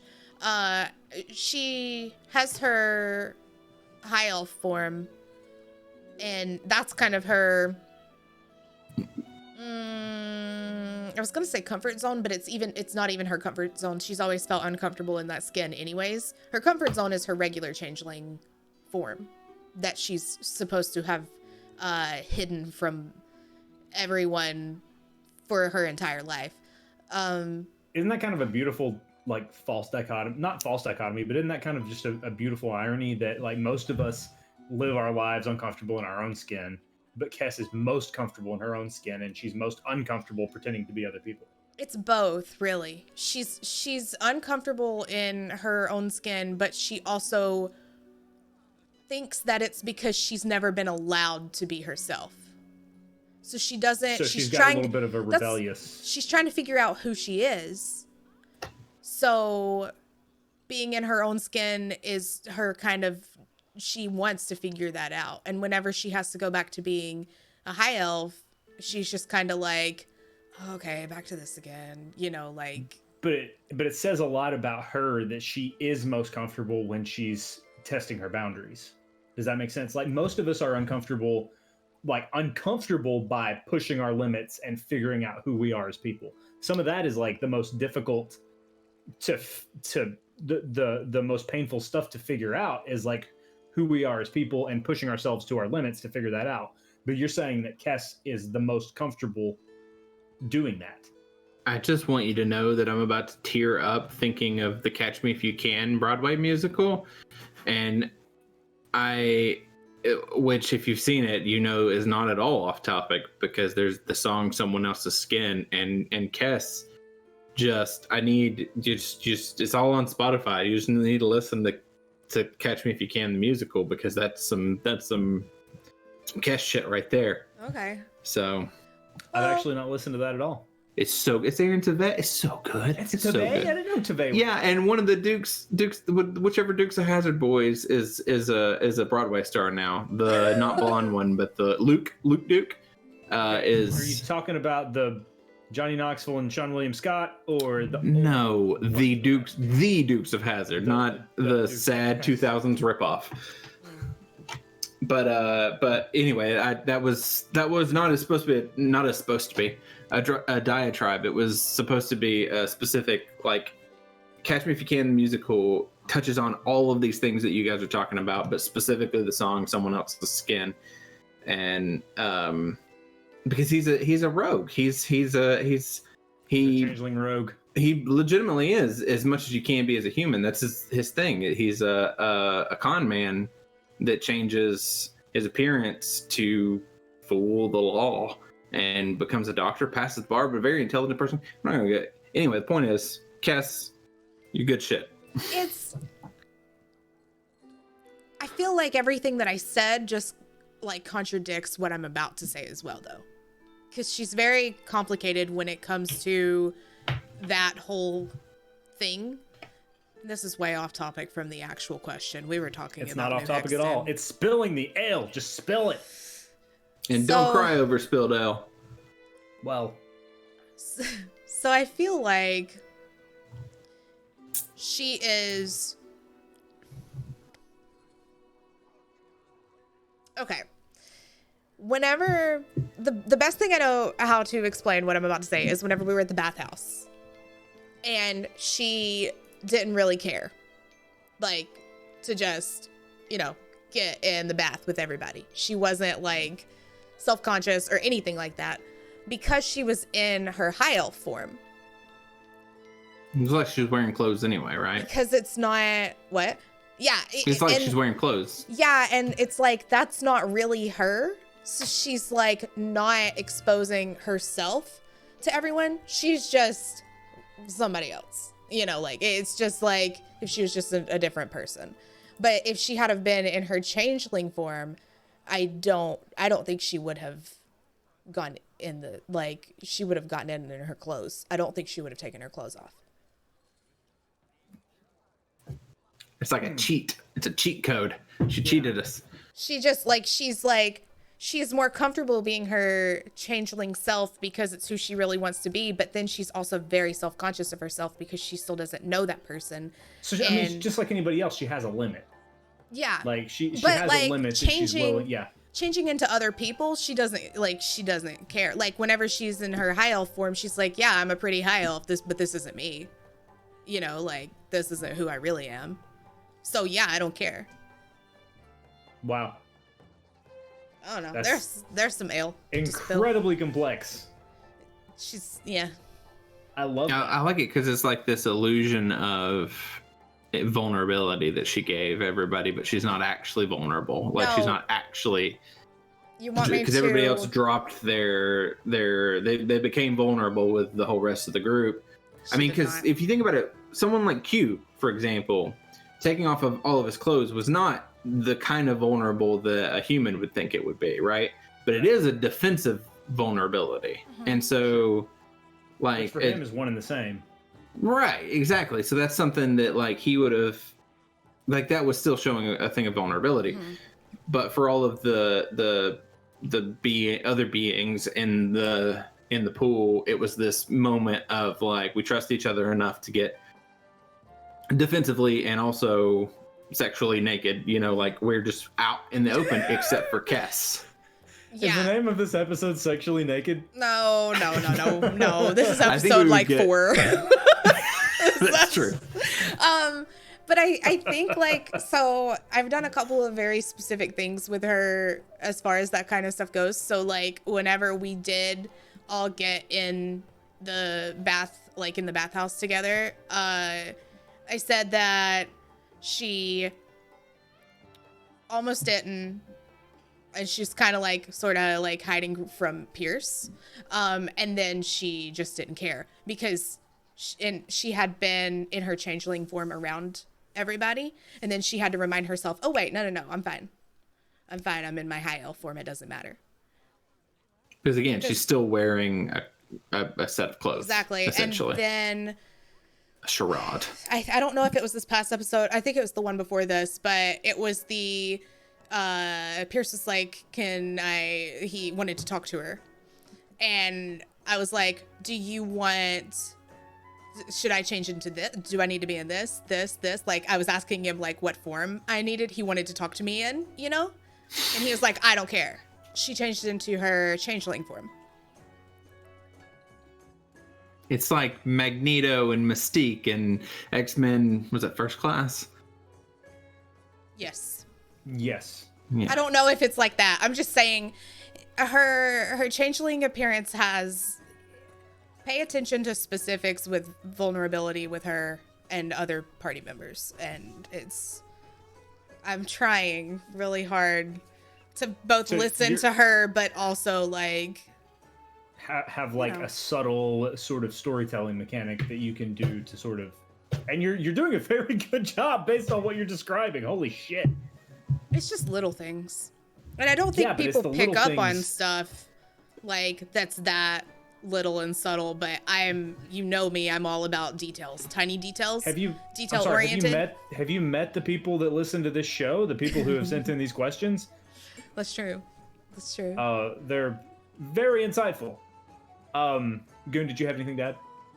No, I think we can go back to normal questions. Yeah. I'm sorry. No, look, we're talking about the campaign now. Yeah, I know. So moving on, like after the magistrate died, moving on to his house and what you found or what you didn't find there that you were hoping to find. What were your characters like as far as that moment? What drove you to go to the magistrate's house? And what were you hoping to get out of that? Why did you choose that at that point in time? I'm gonna look. You have Q on this show. Q is gonna follow the group because strategically, that is. And I knew that, but I wanted to hear you say it. Yes. Yeah. No. I know you know. But his answers for these types of questions, and I can think of why. I try not to let Goon decide why Q wants to go. Like, Q is gonna follow whoever the stronger person in the room is, even if Goon thinks that, like, you know, we actually need to be going back to the bar or whatever, because I usually play that character. I usually play I think we should do this character, and I built Q to be kind of to be more reactionary. And so going back to the magistrate's house was a strategic maneuver in not being alone anymore, because that's where everybody else was going. I love yeah. Pack tactics. Pack tactics, exactly, which I've not got to use that much. I keep waiting. Kess is the one that triggers it the most, because she's usually up in the villain's business. She up there tanking. Mm-hmm. I always want to get that flanking bonus, man. I just. And actually, I think he could have used it last episode, and I forgot that because he's got so many other things going on. Yeah. I was trying to use just to do a diatribe real quick. I was trying to use a feature of Kobold that I've not got to use all campaign. I was specifically trying to set up a moment because I thought it would be good in that battle, but it never happened. So keep an eye out for that. Oh. Mm-hmm. Yeah, there's one. I mean, like, if you have the Volo's Guide to Monsters, or if you've seen Kobold, you know which one I'm talking about, because Q's not got to use it yet. So it's not super secret, but there's one specific feature of Kobold that I can't wait to have a reason to break out. I think it will work better in a horde encounter, multiple enemies surrounding us, but we'll see. So back to the magistrate's house from Kess's point of view. Yes.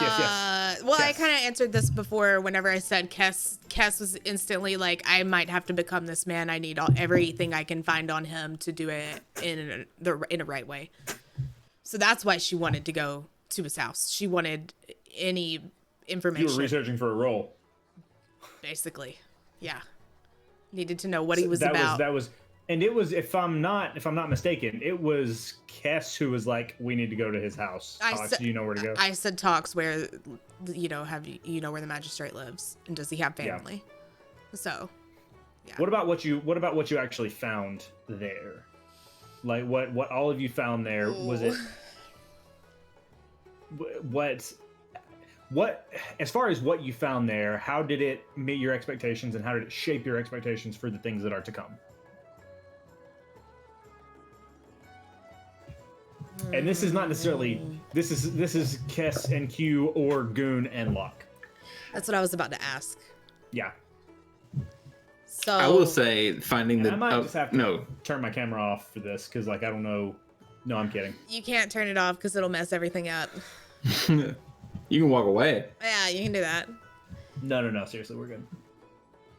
I will say Q has an idea that, Q has an idea of something that he can do based on the information that we found when we found the magistrate dead. Okay. Loch knows. Oh, okay. I mean, I didn't know if it was that or not necessarily. No, she looked confused, and I was explaining to her that we've already talked about it. Yeah. So what about you, Loch? Jen and Eric, we're talking about the first time we were there, not what we're going back for. Right. This is episode before last. We're talking about the end of session, or the middle of session 13. Mm-hmm. So by the way, session 13, we had like 2 hours, and we crammed more D&D into that 2 hours. We did so much. It was wild. I thought it was a longer episode than it was. Like it was maybe 2.5. It was so good. We just had so many tech issues. But I'm sorry, Lon, go ahead. No, you're fine. Kess and Augustus found the book that said that he was that he had a patron and all that stuff. and then I went to find Jindy, and Q, and Q didn't know what I was talking about, but I knew that Jindy had had a god and all that kind of stuff. So I was kind of looking for answers on if patrons or if gods or if other beings knew what happened to their people when they died and stuff like that, because I wanted to know if that patron knew we were coming, basically. And Goon messaged me and was like, Q doesn't know. He doesn't know. I'll let you talk about that, Goon, because that was funny. Yeah, I don't know if that's I don't know how common a knowledge that is, but Q is in some super denial that he has a patron. I don't want to stop me if I'm giving away. Say as much as you want to. It's your character. Anything, yeah, but Q is under the impression. I mean, I think I've been clear about this before, and again, it's I could spill the entire backstory, but Q is so when you approached Q, his mind was I don't know what you're talking about, gods, powerful beings, but I think Kess was under the impression that there was a more powerful being at work here, and I think Kess may be sensing that is a thing that Q has because she's not seen these abilities in. He doesn't use a book. He has a bow that appears out of nowhere. He talks to something all the time and says it's his mother, and it could be his mother, but also she knows he's young, and so that's why she also pivoted then to Jindy, because she's like, oh well, okay, he has no clue what I'm talking about, but that's fine because Jindy has a god, so that's why she was like, well, let's I think Q is under the impression that his mother gained some powers more accurately that his mother's not dead, and that she is instead some sort of powerful being, because he's not ready to accept that she's gone. And so all of these things that he can now do that he couldn't do previously are gifts that she's given him, because that's, you put yourself in a perspective of someone who's lived only 9 years on this earth, who grew up in a pack where his mother was all that provided for him, because that's a lizard structure, right? Mm-hmm. So when she passed away and then this being started talking to him, that's what he thought was happening. It was just a continuation of his life. Nothing changed except the way his mother would provide for him, right? Yeah. And that's how Zach and I sort of talked about that, and that's how I wanted to play that character. And so when Kess was just very confusing to Q that he would even be considered as part of this, because he's not had the forethought to consider why he can do what he can do outside of the fact that his mother's gifted it to him. Right. Is that a thought that he's going to dwell on for any amount of time, or is it going to come and go I think the way you're talking about, specifically the way Kess asked. Yeah. Yeah, no, I don't think it registered to him that. Okay. I think maybe he was just like, oh, Kess is wrong. Okay. So it's not like her asking that question had any lasting implications on Q. It just like anything else. It's just like. No, I think you would have to. Yeah, exactly. I think it went away. Yeah. I think you would have to sit him down, look at him, and say, "Where do your powers come from?" He would have to say, "Mother," and you would have to You'd have to draw a picture. You would have to, get out the crayons and draw the picture of how that's not possible, which may have to come from a Jindy, who is versed in the ways of the afterlife, I guess. So yeah, that's not something do you think there's Kess or Pierce or anybody to do at all? No, I don't. I mean, I think that he would trust Kess and Pierce, but I think that he would. I don't know if they. I mean, and you could speak more on their characters, but from my perspective, I don't know if they would have the right terms to reach Q like a Jindy would. Like, I think he would just think that they were very confused and like he would think that they're wrong. I think. Yeah. But even Jindy, like, what do you think is the point of breaking the wall? Like, because I'm imagining Jindy having that conversation with him, and it seems like it would go more or less the same way. Like, it would be more or less like, what? That's Mother. That's you. I mean, I know you can't hear Mother, but I can hear Mother. That's all that matters. Yeah. I think that. I mean, somebody's gonna have to witness to this kid, you know, like. But I mean, right now it's not been a problem, Right? You know, like his powers has only helped the group and there's been nothing negative really that they've seen come of it. The last negative thing, I mean, he lies to the group when she is mean, right? Like, Right. But we don't know that. Y'all don't know what no. she's saying. But I don't know. It would be an interesting conversation, and some of the like Jindy would have to. I don't even think she has it yet, but she'd have to get some divine intervention or some shit going on, like to convince him that something's going wrong, or he would have to see Mother do something unmotherly. If that makes sense, she would have to lose his trust before anybody else gained it to that extent. And like you've said ad nauseum, like you've said many times that that Q is in a lot of ways basically just Buster Bluth. So like mixture of Buster Bluth and Gollum, yeah. Yeah. So it's just like what are the things that I don't know.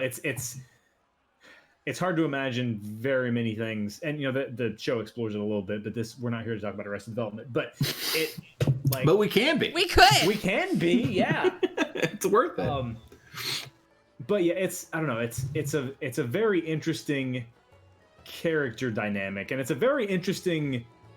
I mean, I say this humbly, but like I say this complimenting you, not me. But it's a very interesting like patron and PC dynamic. I think what's interesting about it, and the only reason why I don't give myself enough credit. You don't. I agree with that statement. It's not actually what I meant to say, but I appreciate that. I think I broke the rules of Warlock, because for you to be a Warlock, there has to be. Well, I guess I really didn't, because there has to be a transaction. There has to be a knowing signing of what you come on, and I think that Q was gaslit into thinking that was his mother, and so he did knowingly sign some form of contract, which we always think of like what a devil would do, which is a written contract. But sure. With entities that are not necessarily so litigious, that contract could be, well, let's say a handshake that was bloody. Yeah. You know, it could be anything. Like it you know. Hey man, a chaotic patron is a chaotic patron. Like, they didn't get that name by following the rules, you know? Right, but there does have to be. I mean, written into the class, there has to be an acceptance by the Warlock, by the character, and I think that he did because he thought it was his mother. Yeah. And so he's been. Do you think there was any amount of hesitation, or do you think he heard Mother's voice and he was like, "Fuck yeah"? I think we've talked about this before. I don't even think it was his mother's voice. I think it was just he was so starved. I mean, like, it was probably not long after she'd passed, but long enough to where he'd been getting desperate that like he heard it and was just like ready to go. And I feel sort of bad because this is a broken character that I'm playing. Like, he is not an okay character, but he's alien, right? Like, it's an alien mind. He doesn't follow the same rules as a human would here. But it's also something that you can empathize with, right? It really is. You've done a very good job of building him in a way that is both. I say both, but like really, it's all three. Like, it's fascinating to watch, and it's fascinating in terms of combat mechanics. Holy shit, is it fascinating in terms of combat mechanics? And that's Wizards. Easily empathizable. Yeah, this wasn't even a question about Q, but like, I'm glad we got onto this because all that needed to be. the question was something about why did when they went back to the magistrate's house. Yeah. Yeah. But that was I think an interaction that Kess wanted to have that Q was in multiple ways not ready to even, it didn't blip his radar because he's not willing, he's not ready to admit that there's anything weird going on, if that makes sense. Yeah. Which I think was, from Q's perspective, the most important thing, from Goon's perspective, the most important thing that happened to Q at that location. Very interesting. Very interesting. So moving on from that location, and it's still within the same span of a few hours, right? You guys, there was the eel tournament. There was the magistrate dying. You guys went straight to the magistrate's house. You were there for a little while, and then you went straight from there. You had a long, long night. You went straight from there to the spoopy mansion on top of the hill. And when you get to the mansion, you find a few things. You find this spiral staircase leading into a basement. When you get into the basement, you see a character that just threw the random, good lord, I'll learn how to speak someday, the random happenstance of like role play and just circumstances and things. A character that you guys had met but not really interacted with very, very much. You found them to actually be sort of be kind of BBE for this arc. So at what point did you realize that this Furball Sparkles was actually the was actually the bad guy? Was there any sort of bargaining, like, oh, this can't be right, like these vampires are sucking from her, like this, she's the victim here? Was there any sort of bargaining there? At what point did you guys realize this, and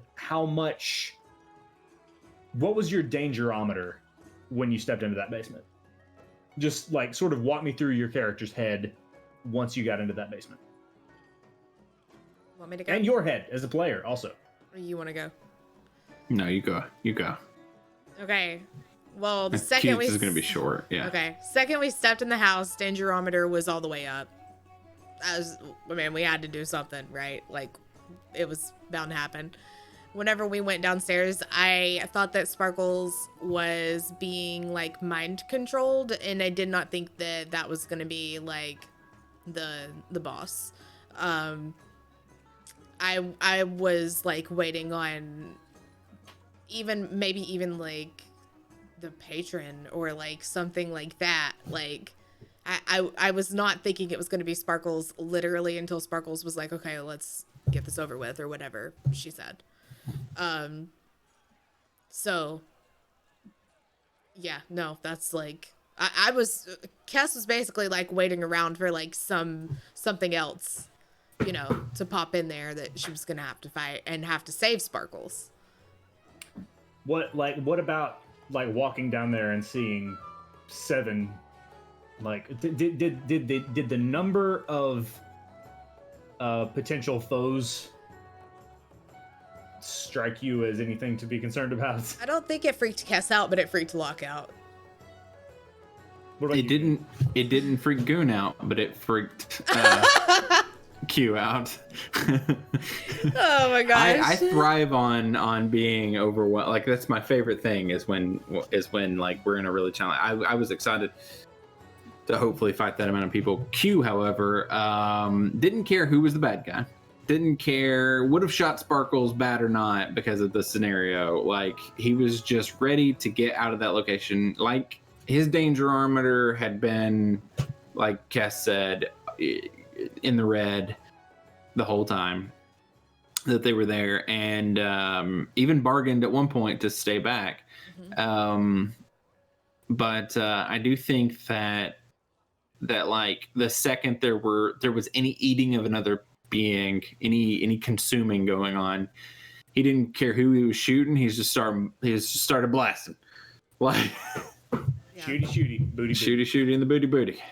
See, I think that Locke was terrified because I built Kess to be a tank, and you can't tank all 7. And I was my main goal is to keep people from taking damage. I want to take all the damage I can, and so 7's hard to do that with. Yeah, and so Locke was freaking out because of that. Kess has no fear when it comes to anything like that. She's like, well, we'll just turn into this giant snake and just go ham, I guess. You know, like Does she get excited? Like, because you've mentioned it's not that it's new to her, but like, does she get excited when she gets to sort of experiment with new forms in which to do combat? Yeah, like, is that? Yeah. Is she she's a thrill-seeking personality. Yeah, yes, like 100%. She wants in the danger. Put her in the danger. Danger zone. Like that's yeah, no. And that's a family thing, man. Like she wants Backstory. like, yeah. She wants in Q is all the dangerous stuff. Yeah, I built Q to be nigh untouchable, like in combat. Like he does not want to be in the danger. His job is to get out of the danger, unless he's in the danger, and then his job is to annihilate the danger. The danger. The danger. She knows that she is not necessarily stronger than others in the sense of like can do more damage, but she knows she can take more hits.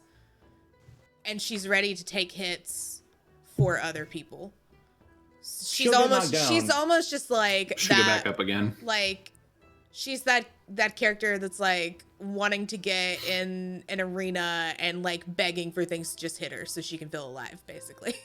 Like, good lord. Yeah, no. If Brenna's still in chat. It's a lot like it's definitely a lot like Morgan.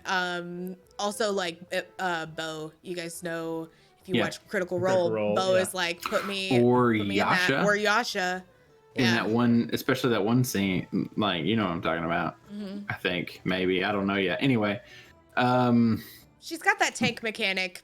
Punch me in the face. We're forgetting Magnus. Like, yeah, could be the Magnus Burnside character in Magnus Rushes In. She's although I don't think Kess is, well, this is me putting it on your character, but I don't think Kess is a Magnus. Like I don't think she rushes in. I think she's very calculated about how she does it, but I don't think she's afraid. Well, see, that's why she was going giant snake or like she was sitting there like like really thinking about that. She knew that she was gonna have to go in there and she wanted to go in and take the hits, but she was really trying to figure out, okay, well I don't need to just rush in. She plays chess, not checkers. Like she wants, So I think Locke, of course, it's your character, so you went to Bo. Bo is a more accurate example than Magnus or Morrigan, or they're very active, like immediately, don't think about it. Whereas Kess does take that extra couple seconds to decide which, like how she's gonna do it. She's definitely ready to jump in, but wants to make sure not only that she is prepared, but that everybody else is prepared. Her main goal is to be hit and for others not to be hit. That's the best way I know. Like Kess says, do a hit. Well, no wonder Q has gravitated towards Kess because his goal is the opposite, is to make sure everybody but him gets hit. Yeah, he could just hide behind her. She wouldn't care. Yep. So he may take a level of rogue just to do that. With Chassis. So I'm considering the possibilities now of like multi-classing within this group, and there are options. Man, somebody's gonna multi-class sometime. I don't know who's gonna be first. Yeah, but I'm ready to see. I'm sad because I should have built Kess as a multi-class from the beginning. But the thing that I would have picked for Q to multi-class into, he has like it doesn't technically work. Like he's not required. I would multi-class him Ranger, but he doesn't have the wisdom to go Ranger. Yeah. Fair. But I would have really liked that because 3 levels of Ranger and he get Tasha's new Swarm Keeper, and then he could sick a swarm of Velociraptors on an enemy. I'm just saying. So be glad that he doesn't have the wisdom to be a Ranger. Yet. We'll see how it goes. Yeah. You can always take instead of feats, take whatever. I think his ability score increases would that take? I don't know. Let me look. Hold on. Like a lot. I mean, you don't have to look right this second, but I do want to know the answer to that. So, moving on to the sort of the next thing. As far as the combat of the last session went, it was not necessarily. I wouldn't say it was predictable, but it was very, very well organized. I thought, like, you guys fought well as a group. Smart, very smart. Yeah, you guys made some decisions in combat and after combat that completely changed some of the stuff that could have followed, and that's, I think I can say that. But so in did you guys have anything that surprised you, or was combat sort of did the combat more or less go as you expected it to?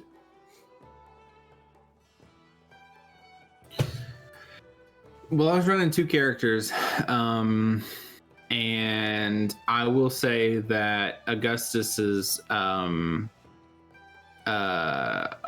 what is it called? Arcane Ward came in clutch a couple times, and I know he has set that up before. Pretty sure in a previous combat, but I really liked that character choice. If Hrothmar's in chat. Like, I like that as an abjuration wizard, and that surprised me that it came in. Like, I saw that and I was like, I immediately got to get that set up. So, but as far as Q goes, I don't think he was expecting to just be the shooty fly guy that whole time. And that he was. But it worked. It did what it did. What about you, Kess? Did you have any surprises? Anything? Because like this was, I have some things I'm really proud of. We've talked about Zach because I keep tooting my own horn. We've talked about them, but now there's a public. Yeah. This is. But I don't know if I want to boast on the show. This is the boast, but the ale is spilled. If you kept making Sparkles use one of her actions by breaking free. And if it had not been for that, the damage on the group might have been as much as doubled.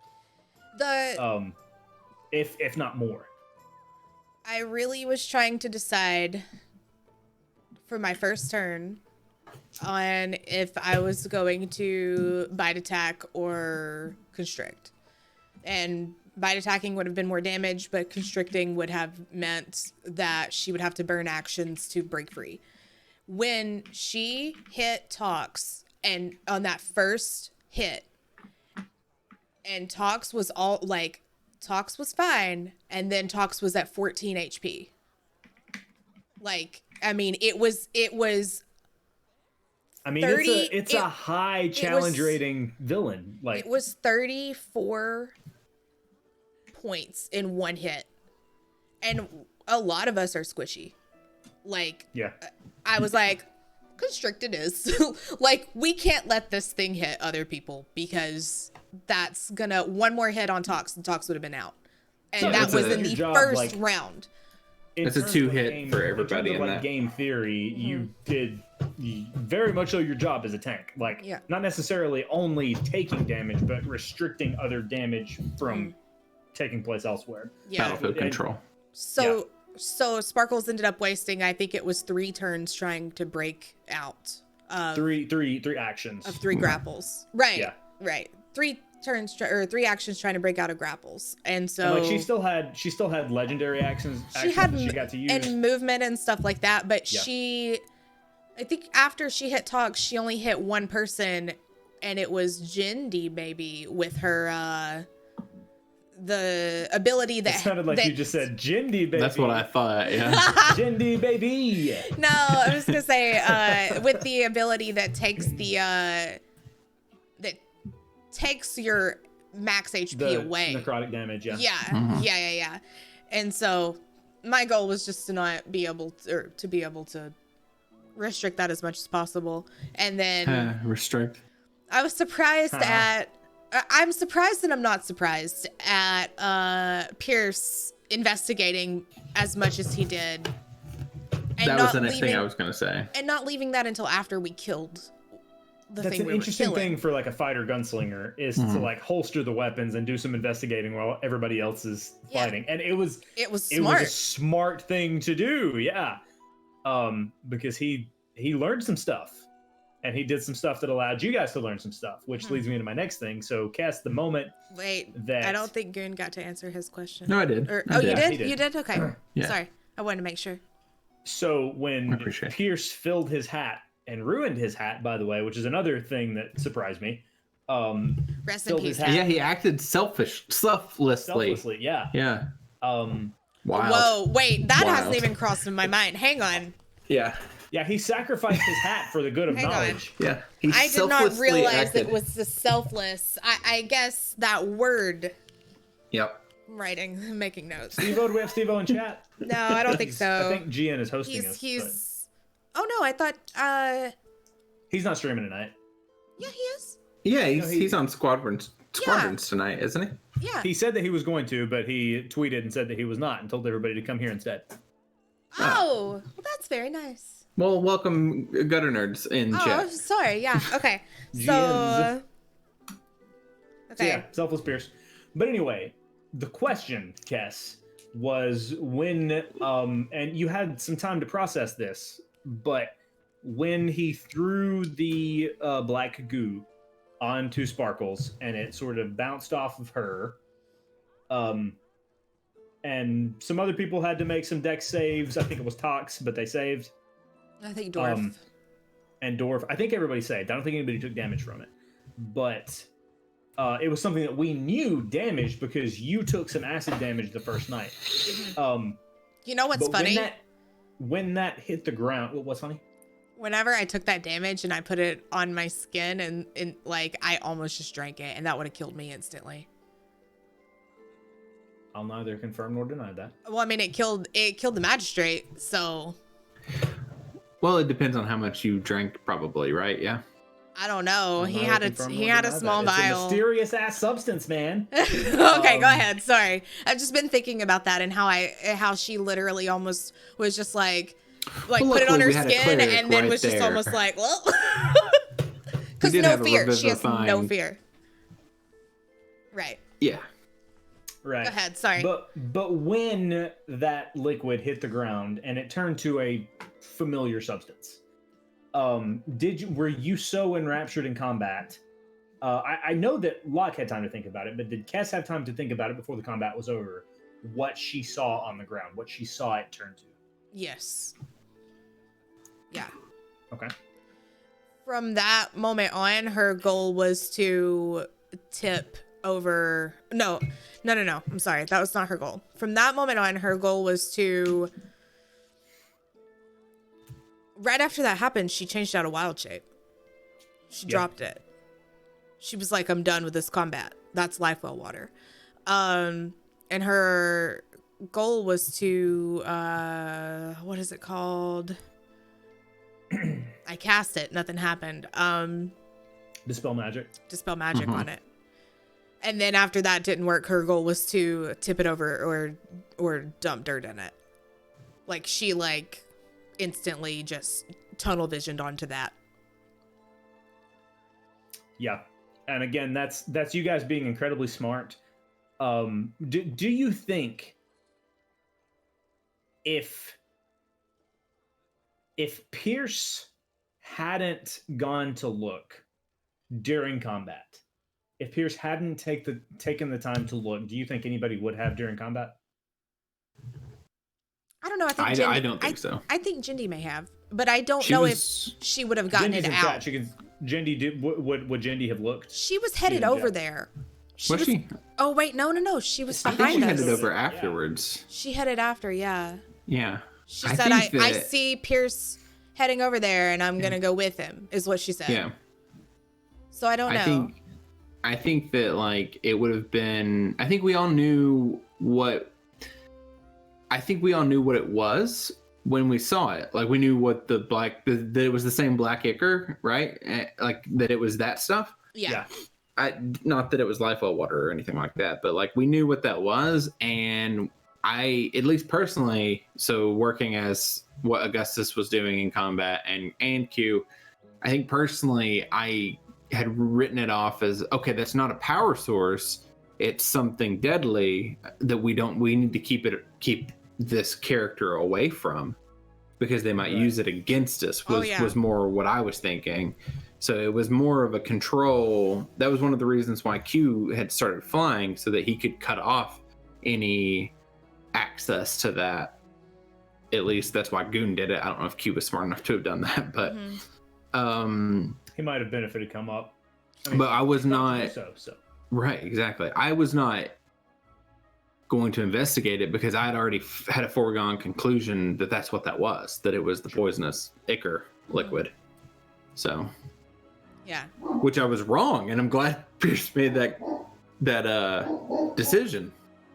Kess had was not going to go over there at all until after the fight, and then investigate as the group until it turned into lifewell water. And then tunnel vision happened. So. As it so often does. So, okay. After the fight, after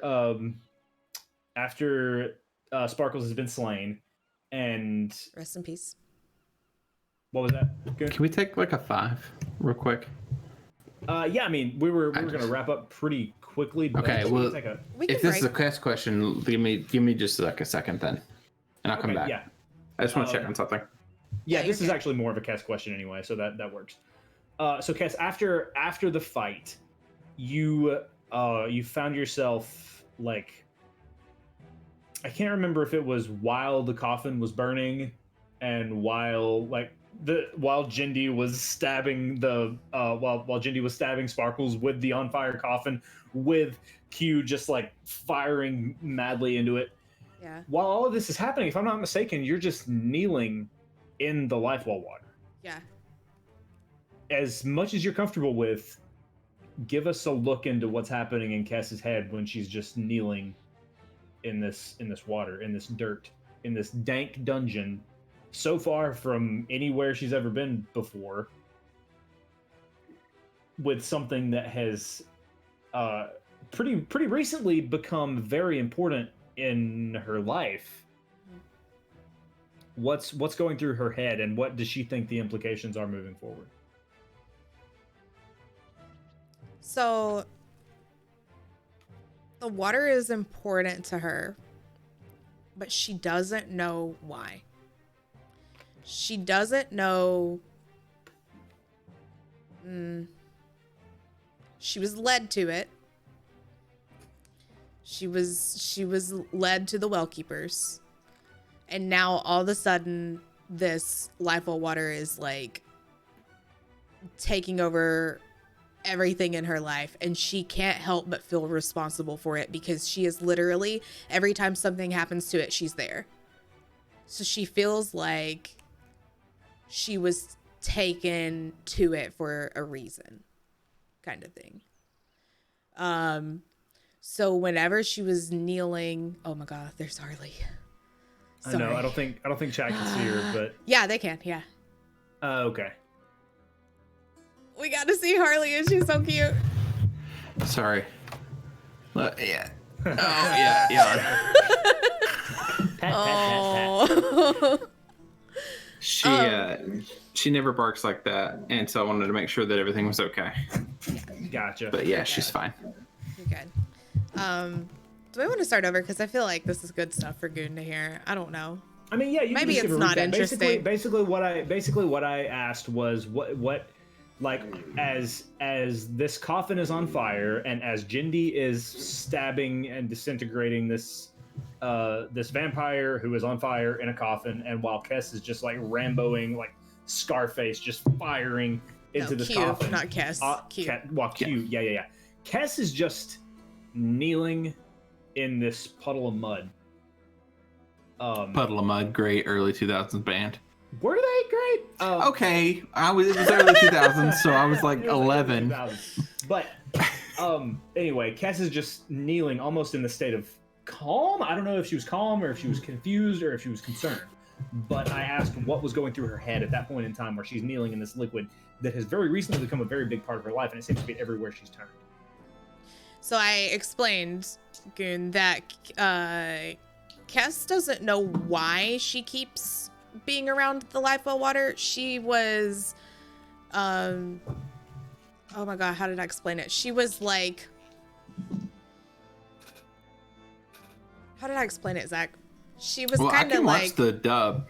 I can watch the redo. They got to watch it. Right. I really want to know, but I have a follow-up question to what, and maybe it'll lead you back to what you were saying. In that, does Kess believe in like a destiny or some sort of fate or higher power that might be leading her to these? God. You hear that can of worm whoop ass you just opened? Yeah. So that's what I'm saying. Is it the first thing that's come to her mind, or is that or does this all ring coincidental to her? She was led to the well keepers. Right. She was told that's where she needed to go. We knew that from the first that she had been told to go there. Yeah. I think so, I'm pretty sure. Now every time something is happening with this live well water, she's there. So she feels responsible because it's nonstop, right? Like this live well water is literally everywhere she goes. So in that moment where she was kneeling, she was just kind of having like a freak out moment. Like, this is the life well water again. What does that mean for me? Why am I here? Why do I keep being put in this situation? The water is going to go into the dirt. It is fine. It's going into the earth. It will be fine. I'm a druid. This is okay. Like that part of it is fine. It wasn't like, she wasn't sad that it was like going into the dirt. She was sitting there just like basically being like, what does this mean for my life? Like, why is this a theme? Like, why am I experiencing this? She has a lot of questions. She has one person she can ask these questions to, but she doesn't know how to get answers, and so she's a little frustrated in the moment. Did I say frustrated? You said frustrated. I mean, okay. But both works, yeah. She was also just like sad too, right? Because it happened again. Right. And yeah, like the life well water is not this inky black, gross liquid anymore. Like they saved it, but like how many more times is this gonna happen? Is this just like her destiny now? Is there a destiny for her? She just wants to explore and figure out who she is, but does this have to do with who she is? Like, she doesn't know, so she's kind of freaking out. Yeah, a good metaphor for all of us questions this year. Just freaking out. Yeah. So it's kneeling in a puddle of mud while a kobold fires into a flaming coffin that a cleric is stabbing. Yeah, is a good metaphor for 2020. Yeah, and I know that like Jindy keeps saying like she knows that this is important to Kess, right? Kess doesn't know why it's important. All she knows is the stories that the that the well keepers have told her, and all that kind of stuff. But she doesn't really, really deeply understand why this has to be important to her. But for some reason it does, and she doesn't know why. This is my favorite. Very good. Anyways. So one last question before we start to wrap up for the evening. What as far as the beginning of this arc, when Zephy sent you, when you guys left New Hex, or not New Hex, when you guys left Evercrest and came across the sea, what has changed for your characters? What has changed for your characters' perspective, for your characters' grand grandest goals. Rather, like, what has changed for... I say grandest goals, but it can be as big a picture or as small a picture as you like. But what has changed in terms of their perspective? Small picture. Very small thumbnail picture. Like what has changed in terms of their perspective? How has this adventure changed them?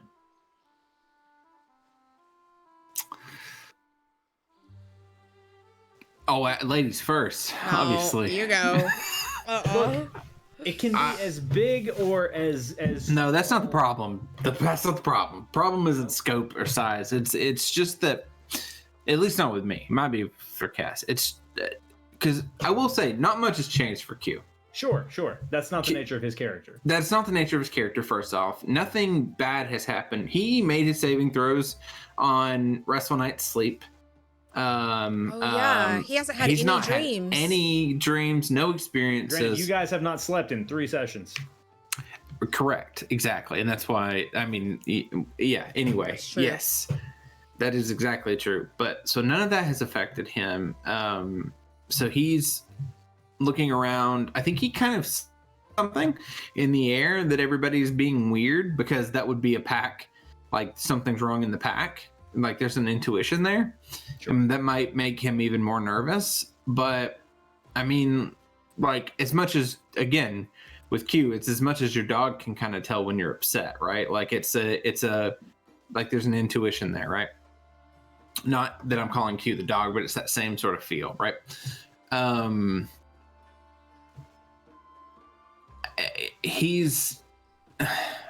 think he hitched his wagon to this strong group of people because just, I mean, he is a being of pure survivability. The first moment that he was with these people, he gained access to a boatload of healthcare, which is not usually free for him. He was then also elected king. Notice how I said elected king, because that's not how king works, but you know, he doesn't know. And so this particular arc was just a survival thing for him. But I think he's starting to realize that this group of people, they're not trouble causers, but they do get into trouble. And that has worried him a bit, especially with all the you know, you'll get a character that spends 3 or 4 days exhausted from time to time. You'll get characters that are waking up screaming. They are forcing him to go into vampire dens.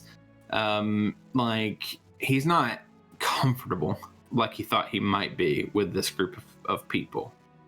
He had to get on a boat and start this arc. Like that's actually probably the biggest thing is he's not afraid anymore. Everybody else is watching Home Alone. I know what time of year it is. Yeah. But he's not afraid anymore of the water, and he's gone away from the Crescent Isles. Zach, what's the name of the islands? We called them something. You're muted, the Crescent Zach. Isles. You're muted. Yeah, you're good. Yeah. For the first time in his life on the surface, right? And so he's starting to see that there's a bigger world out there. And I think that's the only thing. I'd love to tell you that there's been this giant change in his character, but right now, no. There's nothing. He's not had to face anything personal yet. So he's as far as Q knows, he's just still surviving. About the same, like it's with a different group of people, and the monsters might look a little bit different than others he's faced, but it still feels the same to him. Exactly. Survival changed from trying to find the next place to get food to trying to find the next place to rest, because food is now a what's it, Maslow, the hierarchy of needs. Maslow. He's filled the bottom tier of his hierarchy of needs. He knows where food is coming from. These people never have a hard time getting food because they're welcome to normal society like he wasn't previously, right? Right. And so he's still taking that next step. So I talked myself into he's got a bigger arc than I started saying. No, I mean that makes sense. That makes sense. It makes a lot of sense. What about Kess? Kess kind of started off excited for a job, like just to kind of get to go do a fun job and go travel, because that's what she wants to do. She wants to travel and, you know, figure out the world. And then it turned into she's annoyed that she cares for Pierce. She's annoyed about that. She doesn't want that. She doesn't know if she wants that, so she's mad. And then she also is feeling she's with everybody, but she's feeling lonely because of the dream. The dream made her feel so alone and helpless against whatever happened. And technically in the dream, it was Pierce that killed someone who meant a lot to her. She knows that's not real, but she can't help but just feel just kind of helpless against that. And now she's kind of confused about what this means, and is this destiny? Like, is destiny even a thing? Like Goon said, like, does Kess believe in destiny? Like, she never did. She just kind of wanted to go explore, and now she's kind of having destiny feels like thrown at her, and she's not sure she even like believes in it, Wants it, yeah, or wants it. Like, she, you know, so she's right now she's very confused. I would just like to add that just to compliment Locke's play of Kess, because we had a druid in my first long-term campaign. The other guy was a druid. As I told you, there was just the two of us, and I mean, we essentially ended up playing. He ended up playing a druid as just a cleric, but of nature, like very godly, very like there was definitely a religion involved, and it was essentially just a cleric, but of the earth, right? Like a hippie cleric, right? Yeah.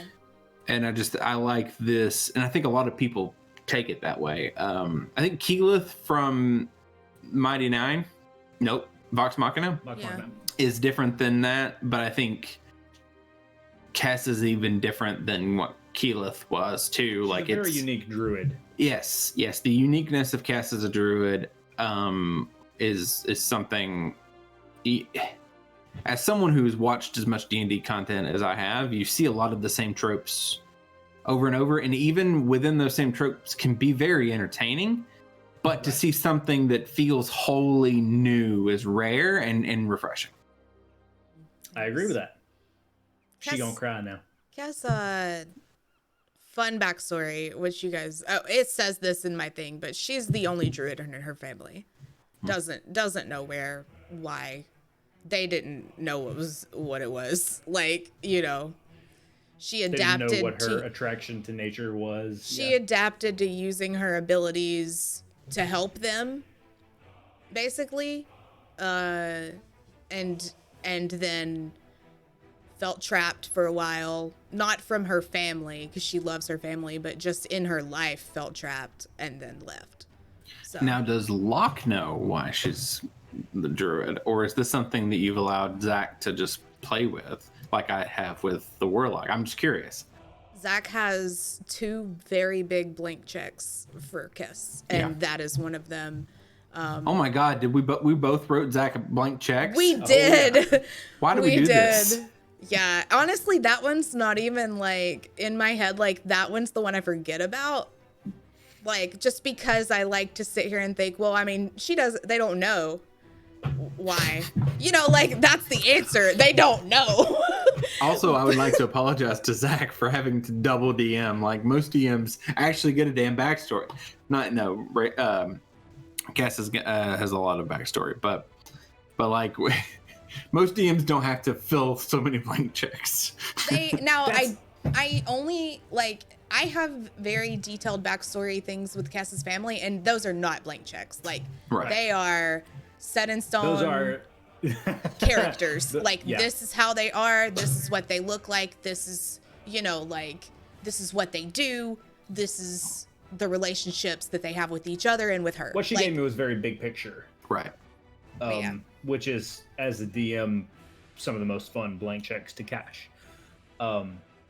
So yeah, I'm thankful for all of the players at the SAS table for the blank checks that they have, knowing or unknowingly, given me. True. But I'm a little afraid of the unknowing one, but I can't wait to see how that works. Oh god. Well, the other one for me is don't think too much of my ability. I said this last episode, but it's the whoever's behind the flower thing, Right. So she knows. I made that a rim shot. I don't know why. She knows some things, but Zach knows all things, so I have no clue how that fits into anything. Just how. Or Zach knows nothing and he's making it up as he goes along. That could be so true. Which is the way a lot of DMs do it. It's just like, that's what you think is happening. Here's the thing. It got to a point where I couldn't talk with it anymore with him, so I know he has stuff. Well, but that's the thing, though, is Zach's pulled out the DM card. Is the more he keeps to himself, the more he can then change if we come up with better things. Like in our roleplay, if we accidentally... He won't even talk about it with me if I'm trying to come up with things. That's what I'm saying, though. During the session, in roleplay, yes, it can be the point where Zach thinks he knows what he's gonna do until Dorf will come out of nowhere and be like, "Kess, wouldn't it be weird if you were?" And Zach would be like, "That is weird." Yeah, that. Yeah, that's the beauty of the DM screen, right? Oh my gosh, it really is. And it's also the beauty of a webcam that you guys can't see behind. You know what you should do? What? This is just throw that out there. Behind the screen, you should start recording some secret thought processes, and release them once the campaign's over, as a YouTube tutorial. I don't know. That would be fun to have alongside. Yeah. There are a couple of people who know pretty much everything that I have so far. And granted, what I have so far can absolutely change. I don't know what you guys are going to do. Right. So it, you guys may, that's the beauty of this type. Valkyrie, you do not know. That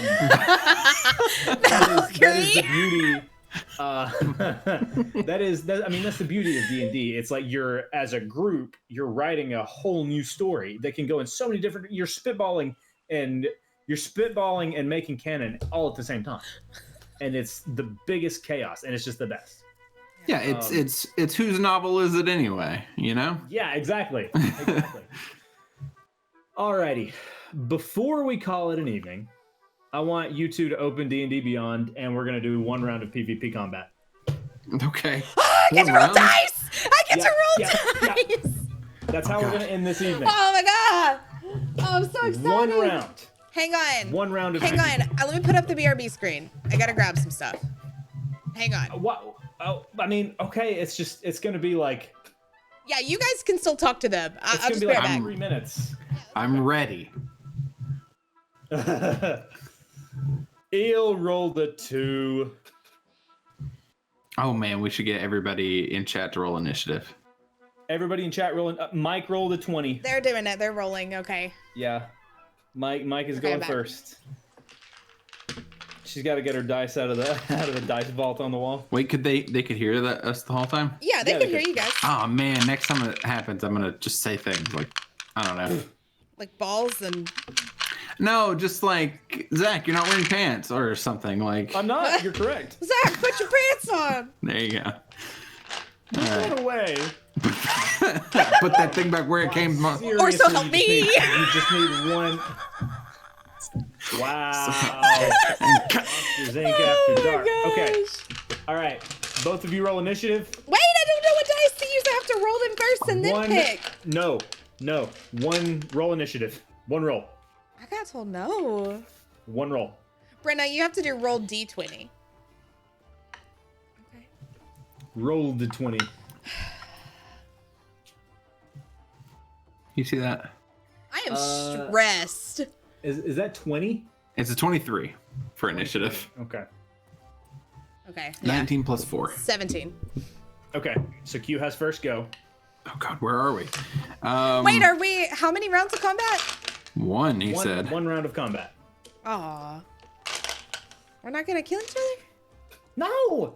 Okay. That would take 7 years. It would take a long time. PvP, like one-on-one PvP, takes even weirdly longer than... Yeah. Do I have to use the spells that are prepared if I spell? You can use whatever spell you have. Oh. Okay, are you within 60 feet of me? I don't know. I don't make the You rules. guys, here's the scenario. You guys have, this is non-canonical, but you guys are on your way to New Hexton from Again? Waterdeep, Deja vu. and there's this ring in the sand, and you guys have been taunting each other about who can fight. This is a holodeck simulation. Yeah. So you are in a 30-foot ring. It's fine. I could be really mean. So. Okay, so top of the order. It is your turn. I mean, okay. Make a charisma saving throw. 15. Wait. I didn't add my bonus. Shit. 18. She passes. Okay. Okay. I cast that spell. I missed that. That's my action, my bonus action. I'm going to... Oh shit, I already cast a spell. That was kind of an all or nothing move. Right. Bonus action. How do I get to my bonus actions? They changed the app since the last time I used it. I don't roll my dice and then pick. I have to. I roll them. Wait. I mean, I roll them again, but I roll them and pick like who's doing the best that night, and then I pick that dice to use for the rest of the night. Yeah, which die? Yeah, it's not like I Right. roll it for that roll. I just used my bonus action to Hexblade curse her, Okay, which gives her which does disadvantage? nothing yet right now. Does nothing. Okay. So that was a wasted turn. Make a wisdom saving throw. Wisdom save. But if he fails and no damage is done, we'll keep going into or if he succeeds, Wisdom. we'll keep going into a second round. Hey, proficient wisdom saving throws doesn't help when you roll a 5. It's 8. Oh shit! Yeah. What happens? I cast polymorph, Yeah, that's fair. and I turn him into a worm. Oh, we are worms.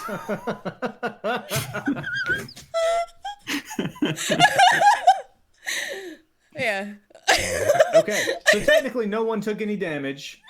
You know what I did? Just wants to just step on him. No, he won't be a worm anymore if I do that. He's Right. like probably like 0.5 hit points.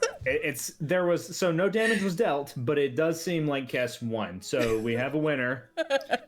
It's funny because We might make this a thing at the end of This is- Spilling this the Ale, is cool. just like 1 round PvP to see what happens. Yeah, I just got polymorph. Like we leveled up. That's what I just got polymorph and pumped. I used my I just got spell. I won't tell you what it is yet, but I just you gotta see that because you've not seen it on screen. But I just got this spell. I'll tell you when we end the show. Yeah, you can tell me. Just don't tell chat. Yeah, I won't tell chat. I mean, yes. the character sheet's there. It's right there, man. That's true. That's true. You. Oh wait, I don't know. I don't know if it's I on. don't think it shows spells. I Does it think not? shows It stats. should. I think it does. I don't I don't know. know.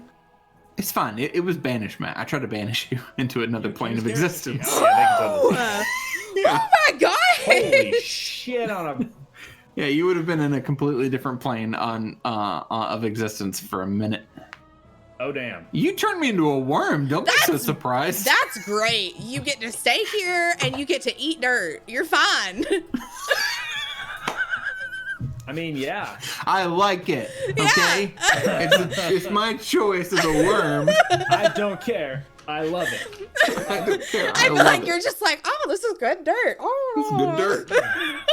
Oh, wait, hold on. DM, how good is the dirt here? That's pretty good.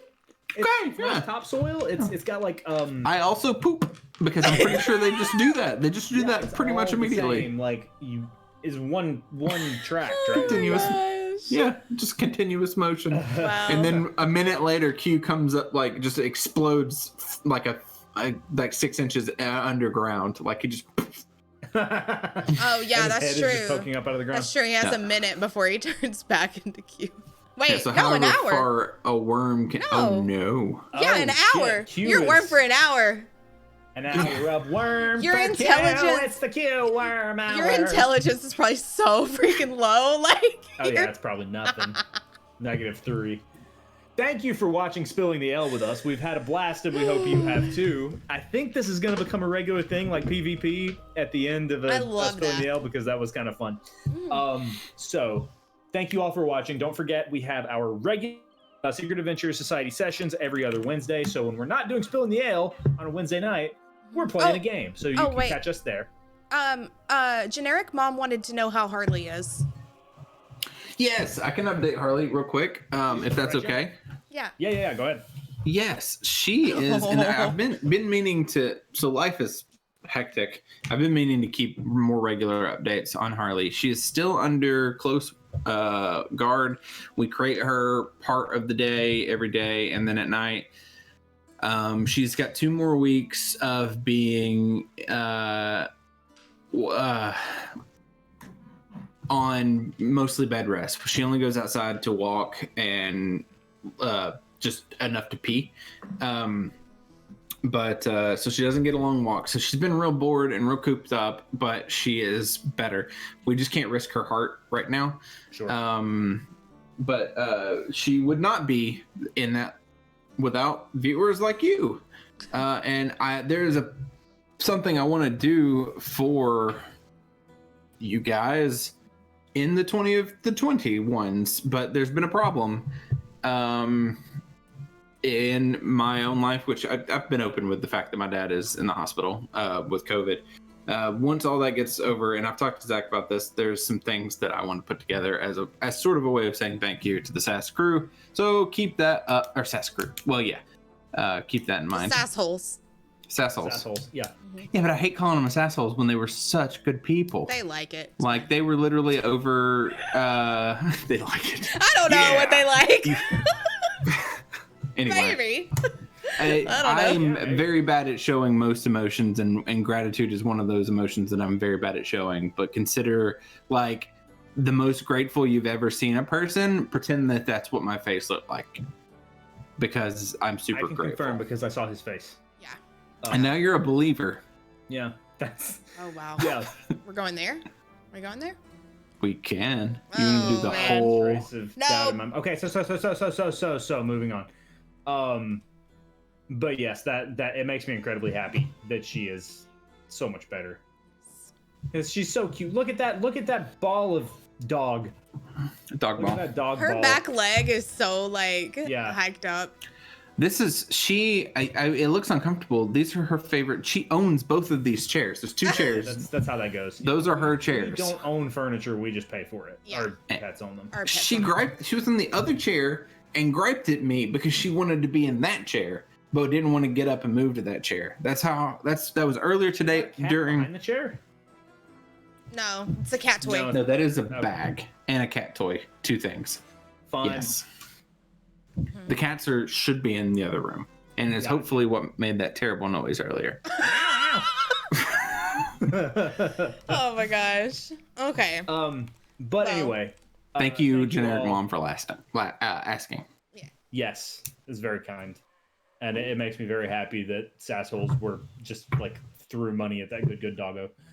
Yeah. So thank you all for watching Spilling the Ale. Again, we have sessions every other Wednesday. We have Spilling the Ale every other Wednesday. So if we're not doing this that we're doing here on a Wednesday night, we're going to be playing a game here at twitch.tv/Latinus. You can catch all of our sessions on YouTube and on your favorite podcast app. We release podcasts every Monday. And Our podcast is a little behind, but we are fixing it. We've had a really hectic week, and also same with YouTube. I'm behind. That's my bad week. Yeah, we're Sorry. actually like hopefully within the next few hours, like hopefully tomorrow, we're gonna try to release Everything. both episodes of session 14. So that way, if you guys need something to listen to over the holiday weekend, you'll have that. But you can definitely find it on YouTube if you need something to watch. Yeah. So keep that in mind. What else? Don't forget, we will be updating our Slido links. That way, if you have any other questions you'd like to ask adventurers on future Spilling the Ales, you can do that. Bye, you sassholes. What else am I missing, you guys? I mean, follow us on Twitter, and I think that's about it. Have a Follow Merry Christmas. Yeah, Merry Christmas for those of you who are celebrating. Be sure to follow all of our cast. Yes. On Twitch and everywhere else. Follow us there. Follow us on Twitter. Follow us in the grocery store. Just follow us. Yeah. Don't follow us in the grocery store. I had another thing that I was going to say, and I can't remember what. This is a very long outro. Thanks to Aurelia Raff for our fantastic character art. Thanks to our mods. Thanks to Blizzard Entertainment for allowing us to use music from World of Warcraft. I think that's all. So yeah, we'll be back on Wednesday with a brand new episode, the first in a brand new arc, wrapping up some stuff in New Hexton, it seems. So we hope you guys enjoy it. We hope you guys have had fun tonight, and we hope you guys have just the best week. Yes, ever. we're gonna raid Tater and Smitch because we love them. They're amazing. Tater and Smitch. Go give them a follow. So yeah, I'm gonna put us on our ending screen. If you guys want to wave, you can wave. Okay. We love you all. Thank you so much. I'm gonna go make cookies. Yeah, cookies.